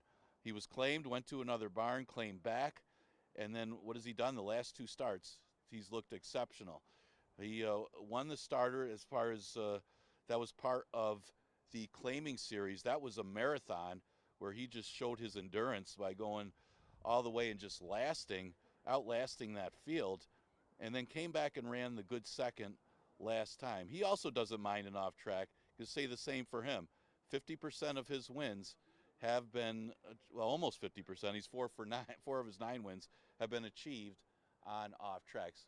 He's probably going to be the lukewarm favorite come post time, but both Ferraro horses look like they have a legitimate chance in a very competitive 7th race. Other horses to consider, my 3rd choice was the 4, Mr. Einstein. One thing you can see in this race, there isn't a ton of speed in this one. So there's a question of who's going to get the front end in here, and tactics matter. When you got an evenly matched race, Mr. Einstein does have tactical speed. You see, going a distance of a mile, he was on the front end, and that's the day that he won and looked good winning. Again, in a condition 11-9, he ran into a drop down in Steiner, who was just faster, but he didn't back up. He chased Steiner all the way to the wire.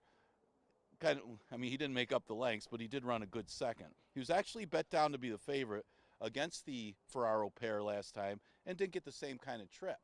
Well, today, you got to think that with the lack of pace in here, that's going to help a horse like Mr. Einstein. He can be a little more aggressive, either lay close or be actually on the front line in a race that doesn't have much for any kind of early speed at all, and that really helps the chances of Mr. Einstein, who's been okay on and off track.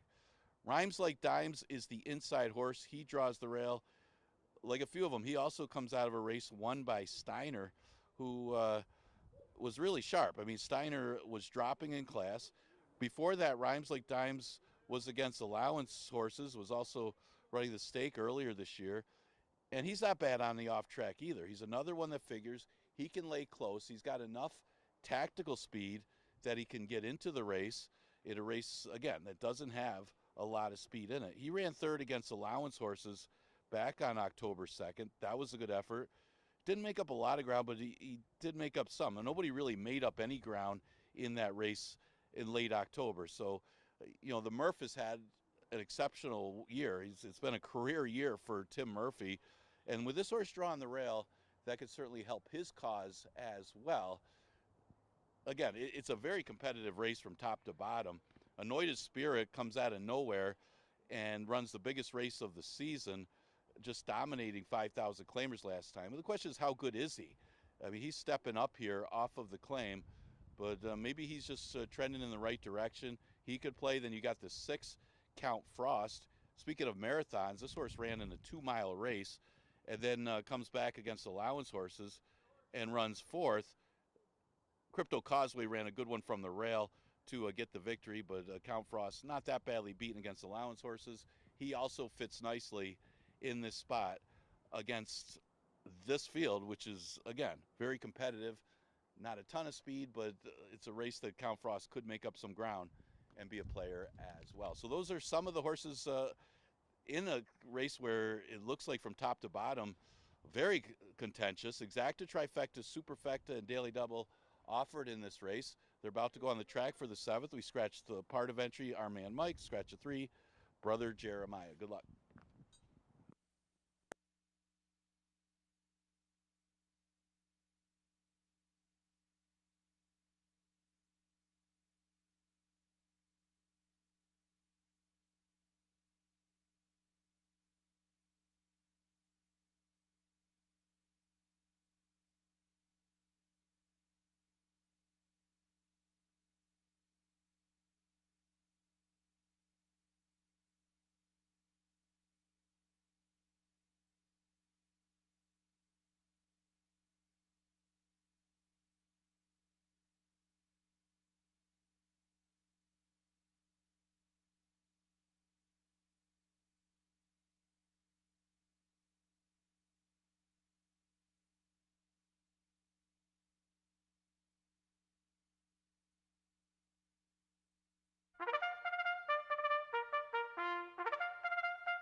The field for race number 7 is coming out onto the track.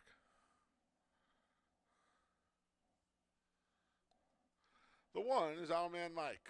He's scratched. The 1A's Dates Freedom with Luis Perez. The 2 is Rhymes Like Dimes with Michael Davila Jr. Scratch the 3, brother Jeremiah. The 4 is Mr. Einstein with Jackie Davis. The 5 is Mad Magic with Capricoa. The 6 is Count Frost with Romero Mirage. The 7 is Anointed Spirit. Carlos Camilo is in the saddle. Here's the 8, Command Performance. Rosario Alvarado looks for a riding double. The 9 is Devil or Angel with Kevin Navarro. I went 8, 1A, 5 here. You see Count Frost getting a good warm-up. Command Performance comes in from out of town. Dates Freedom won our 2-mile event. And Mad Magic. I can't believe Mad Magic is shorter price than Command Performance. 8, 1A, 5. I hope you listened on Conformist. I know there wasn't a dot in his odds, so some people can't find it, but at 21 to 1, he ran really well. I hope you're alive in the pick 4 on my ticket. 8, 1A, 5 here in race 7. Best of luck here. Late double starts now.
Post times in a minute. 1 minute. Late double time.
The field for race 7.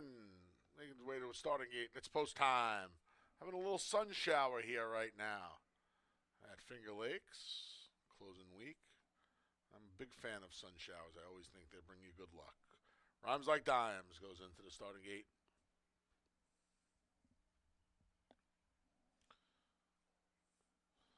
Mr. Einstein a bit hesitant.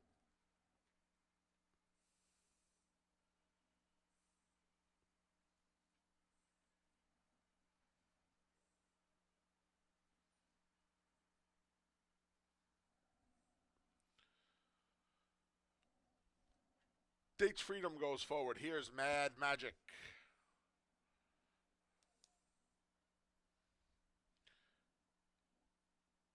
Count Frost goes in. Anointed Spirits next. Here's Command Performance. Last to load's the 9, Devil or Angel. They're in the gate. And they're off. Getting away slowly there was the 8, Command Performance. Not so for Devil or Angel, who rushes right to the lead from the outside draw. But there's 3 to his inside, trying to battle him off for now. Count Frost is there. Saving ground is Dates Freedom. Backing off was Mad Magic. Recovering was Command Performance. Those 5 are about 5 or 6 ahead of Mr. Einstein. Then down at the inside is Rhymes Like Dimes and Anointed Spirits. At the back of the pack, he's already 12 or 13 from the leader. And emerging with the lead there is the gray, Count Frost. Mirage and Count Frost have a length and 3/4 on Devil or Angel, who creeps closer immediately. Mad Magic moves up right alongside of Dates Freedom. They're 3rd and 4th. 5 wide is Command Performance through a 24 and 3 opening quarter as the rain intensifies. Moving between rivals is Mr. Einstein. Then we come back to Rhymes Like Dimes, and the trailer is still Anointed Spirit. Count Frost through a 49 half. Devil or Angel right alongside. Dates Freedom 3 deep. Mad Magic's been wide. Command Performance been widest of all. In the meantime, Mr. Einstein has saved every inch of ground with Jackie, and she's trying to motivate him as they're about 5/16 of a mile from home. Count Frost has been there from the start. Command Performance, his fellow Gray, keeps on grinding through 3/4 in 1:13 and 3. The field comes off the turn and into the stretch. Count Frost is in front. Command Performance keeps on coming at him. Off the rail comes Mr. Einstein. In between is Devil or Angel. The field comes to the 8th pole. Command Performance has impossibly struck the lead here. Count Frost trying to hold him off. Down the center, Rhymes Like Dimes. Command Performance past the 16th pole. Then Count Frost, Command Performance, and Count Frost. Command Performance. Wow. What a job by Oscar Barrera III and Nazario Alvarado. They got it done. Photo between Rhymes Like Dimes and Count Frost, and 145 and a piece. Big effort from Command Performance today.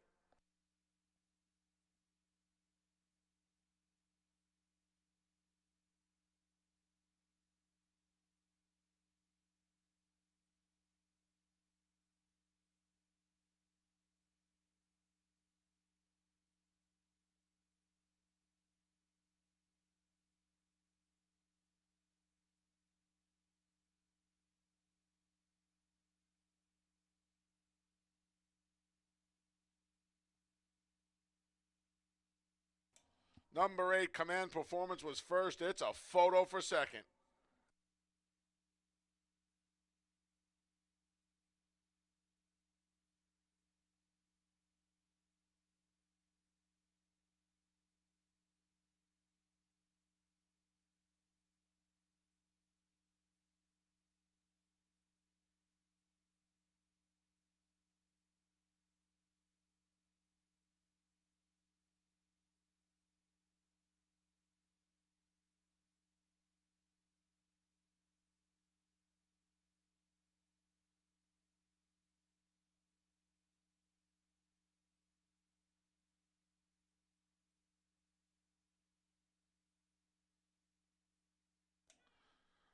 Two, Rhymes Like Dime second. 6, Count Frost third. 9, Devil or Angel fourth. 8-2-6-9. Unofficial here in race number 7.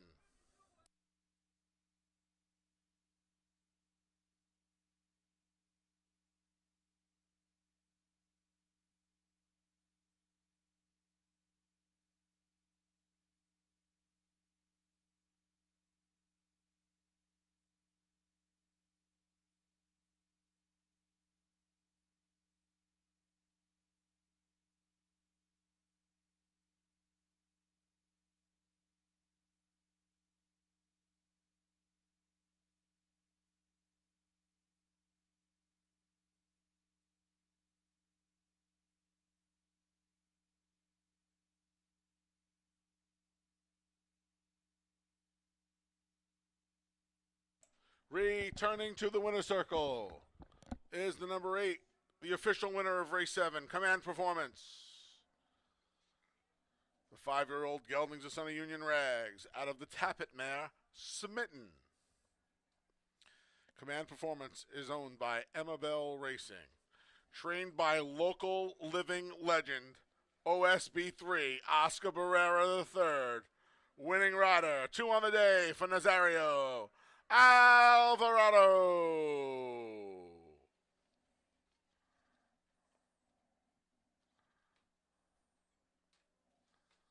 $2 double 5-8, $408 even. $2 exacta 8-2, $60. 50-cent try 826, 72.87. The dime super 8269, $102.85. Race 8 comes up next. The finale offers win, play, show, exacta try, and superfecta wagering. Scratch the 2, Nemo's Fortune. The 4, Take the Edge. And the 6, Drinking Solo. Scratch the 2, 4, and 6 from race 8. Post time for the finale is in just over 20 minutes.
we're getting ready to conclude this Tuesday card. Just a reminder, tomorrow is closing day of the 2024 season, the last day of the meet. Cabercoa is going to win the jockey title, and Anthony Ferraro the trainer title. Congratulations to both of them. Hope you join us for the final day of the meet. We got 9 races on the Wednesday card. Starts earlier at 12:10. Should be a lot of fun, the final day of the season. Congratulations to Oscar Brera and the Connections of Command Performance. Naz Alvarado for the victory. Of course, little Oscar, known him forever since he was real little on the backside. He comes in and gets the triumph in that competitive race. That horse ran pretty big on the outside. All right, let's look at the last race. The last race of the day is a Never Won 3 $5,000 claimer going to mile 70. We're going to scratch the 2, Nemo's Fortune, the 4, Take the Edge, and the 6, Drinking Solo. I would expect this horse to be a short price favorite in this last race. Talking about You Tomorrow. Now, it was disappointing last time because was bet down to be the heavy favorite on a muddy track, dropping all the way from an allowance race all the way to 5,000, and it just got caught wide in that race. And it was also a big effort by the winner, Anointed Spirit, who got the trip. But this is a softer field for You Tomorrow. It could be a now or never type situation for this horse, who should like the off-going. You think he should have liked it last time, too. But he's had some good efforts, even against allowance horses earlier in the season. Ran second to Love That Bird back in September. And the last race, even though it was disappointing as a favorite, he still earned a good enough number. It's probably better than most of this field. So going to have to accept the short price if you're back in this one, but he does look like the main contender in today's finale. Over the cap, it also represents the Ferraro barn. He can get a piece of this one as well. He's had some bad racing luck. When he's tried to come from out of it, the pace was slow. When he was tried to be up closer to force the issue, he faded. Last time was just never in it. So, but if you can forgive the last race for Over the Cap, and you look at the rest of this field, he's a horse that certainly can be played as far as being in the number.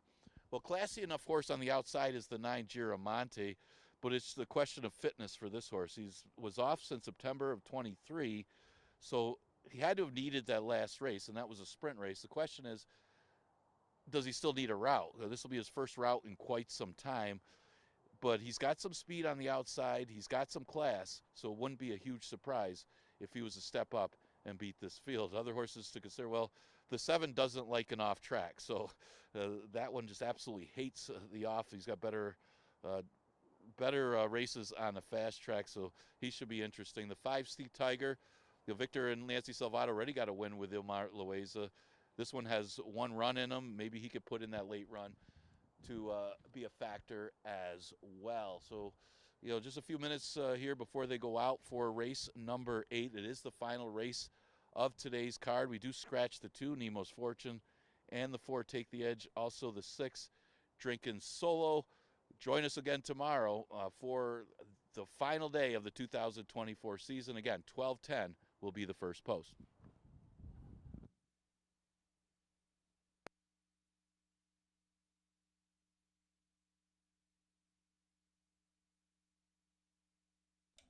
One, 3, 8 in the finale as Udamaro. I'm going to talk really quickly about this. Alive, by the way, on a $9 ticket to Udamaro. Hopefully you played on the pick 4, and we can close this thing out. $9 ticket. I would never bet Udamaro at 3 to 5. There aren't too many horses I would bet at 3 to 5, if any. I'd never bet Udamaro at 3 to 5. But I got to make picks for every race. And Udamaro is more of a default pick because I don't know where else you're supposed to go. Over the Cap, the number 3, who I put second, comes from the moon. The 5, Sea Tiger, his next decent race on a wet track is going to be his first decent race on a wet track. Pure Crazy Groove has never hit the board on a wet track. Poppy on Ice comes from the moon mostly. And Giramonte, second off the layoff. Giramonte's a turf horse. So I don't know where else I was supposed to go. So you wind up with a single of a horse that if he shows up with one of his B races, he's supposed to crush these. I put over the cap second out of respect to Ferraro Sr. and Cabracoa, and I rounded things out with Poppy on ice. 138 as the field for the finale makes its way onto the racetrack. Don't forget tomorrow, 12:10 first post as we wrap up the 2024 season here at Finger Lakes Gaming and Racetrack. PPs will be up sometime tonight. There is a pick six carryover. Nobody's picking six today. We got to give it away tomorrow. Pick five mandatory payout tomorrow as well. Best of luck here in the finale as the field makes its way to the track.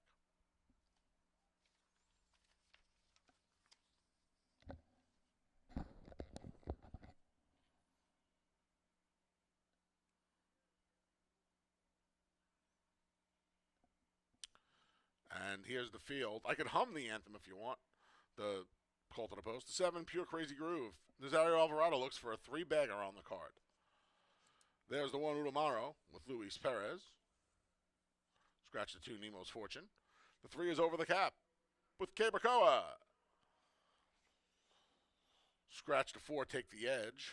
The 5 is Sea Tiger. JM Rohina rides.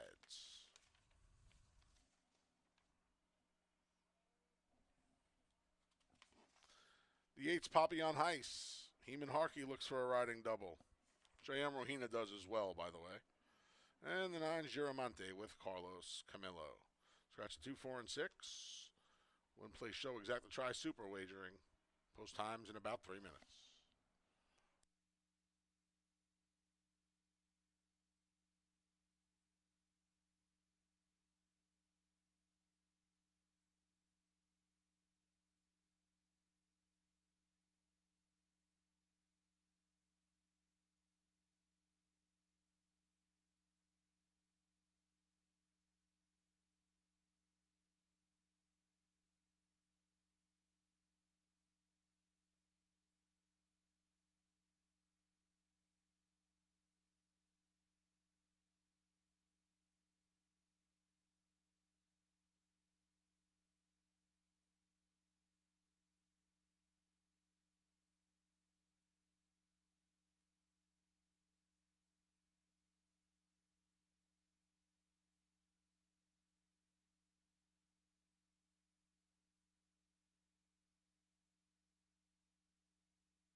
Post times in a minute. 1 minute.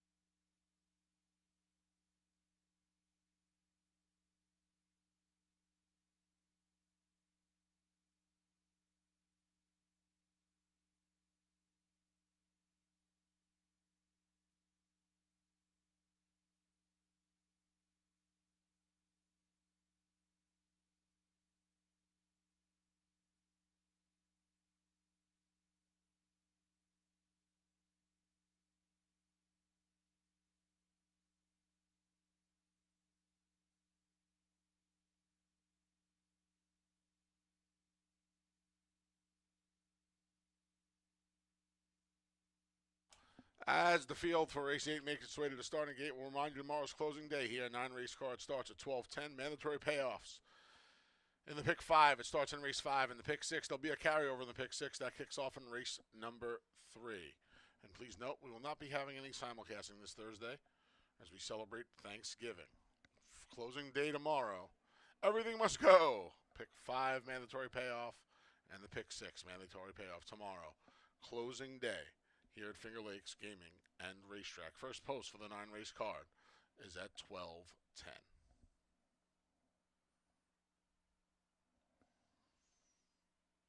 The field for race 8 has made its way to the starting gate, and it's post time. Thank you, everyone, for a great racing season. Continued supporting us throughout the year. One more day to do so tomorrow, and then we'll see you in April. Heavy favorite Udamaro going to lead the load for the finale.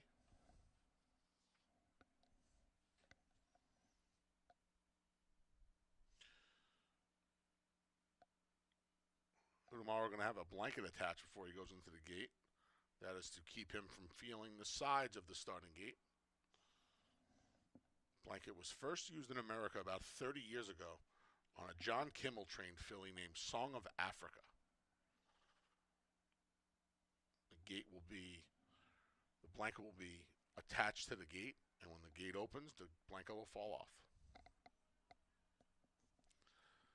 Next, Udamaro goes over the cap.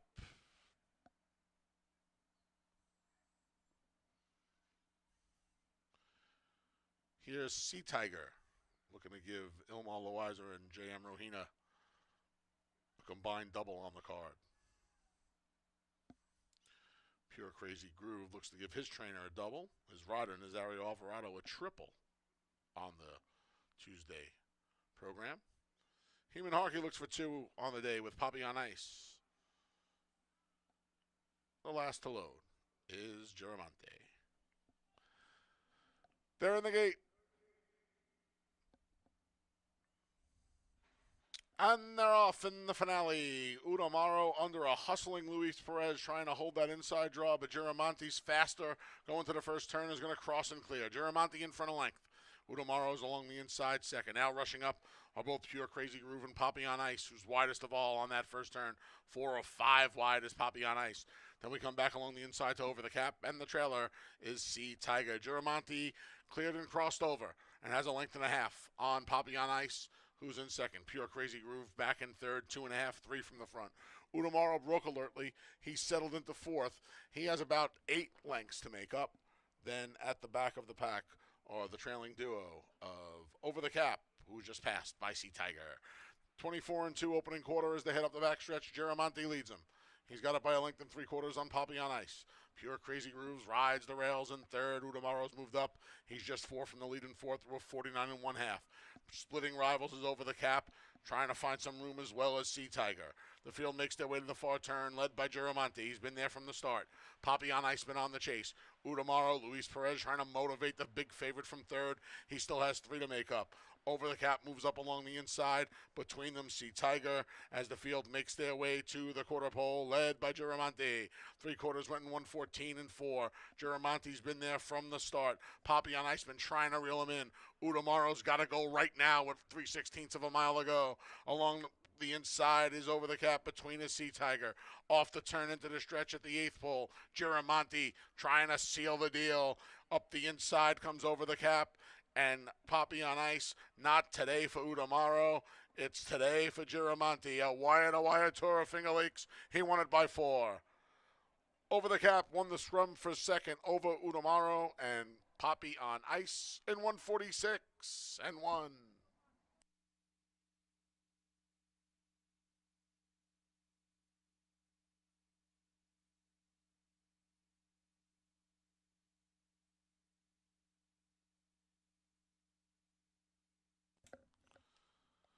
Nine, Giramonte was first. It's a photo for second.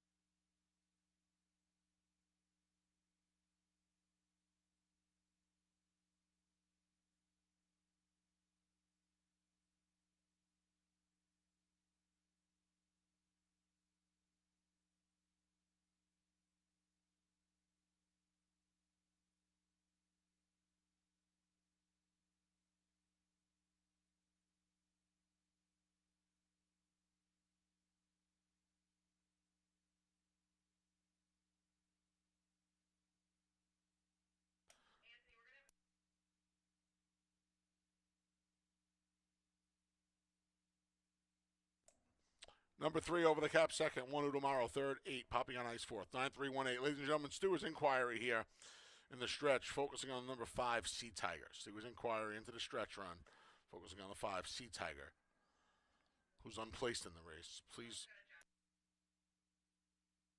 There's also a rider's objection here. The rider of the number 5, Sea Tiger, who finished 5th, is alleging interference against the rider of the number 8, Poppy on Ice in the stretch. 5th place finisher, 5, Sea Tiger, claiming foul on the number 8, Poppy on Ice, your 4th place finisher, for interference in the stretch. Please hold all tickets. In and out of the winner circle was the number 9, Giramonte. The 6-year-old gelding is the son of Tisway out of the Raffi's Majesty mare, Gatanara. A New York bred, Giramonte's owned and trained by Rachel Sells, winning rider is the fastest rider in the room, Carlos Camilo. Inquiry in progress. Please hold all tickets.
Ladies and gentlemen, there has been a disqualification.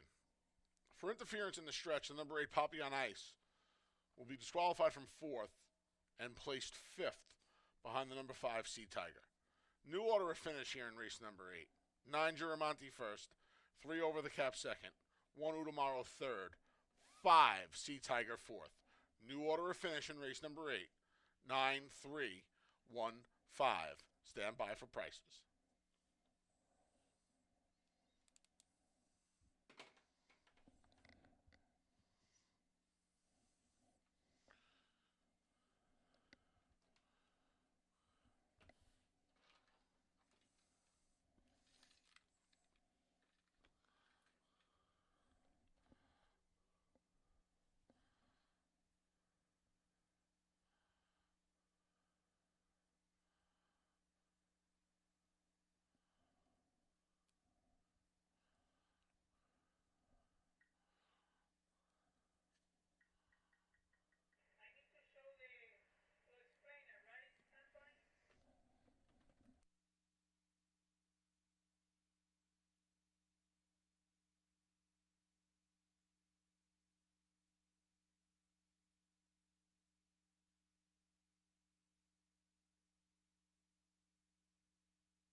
Folks, if you're turning your attention to the television monitors, recap of, well, first we'll do prices. $2 double eight, not first we'll do the recap. Please note the number 5, the affected runner, number 5 Sea Tigers in the green cap. It's about a half length to 3/4 of length behind the number 8 Poppy on Ice, the culprit in this instance in the pink hat. And you'll see here, trying to come through horses, Sea Tiger is going to be forced to steady as the number 8, Poppy on Ice, drifts inward. Thus, the reason for the disqualification. Better look on the head on here again. The culprit here, the number 8 Poppy on Ice in the pink hat. The affected runner, the 5 Sea Tiger in the green hat between rivals there.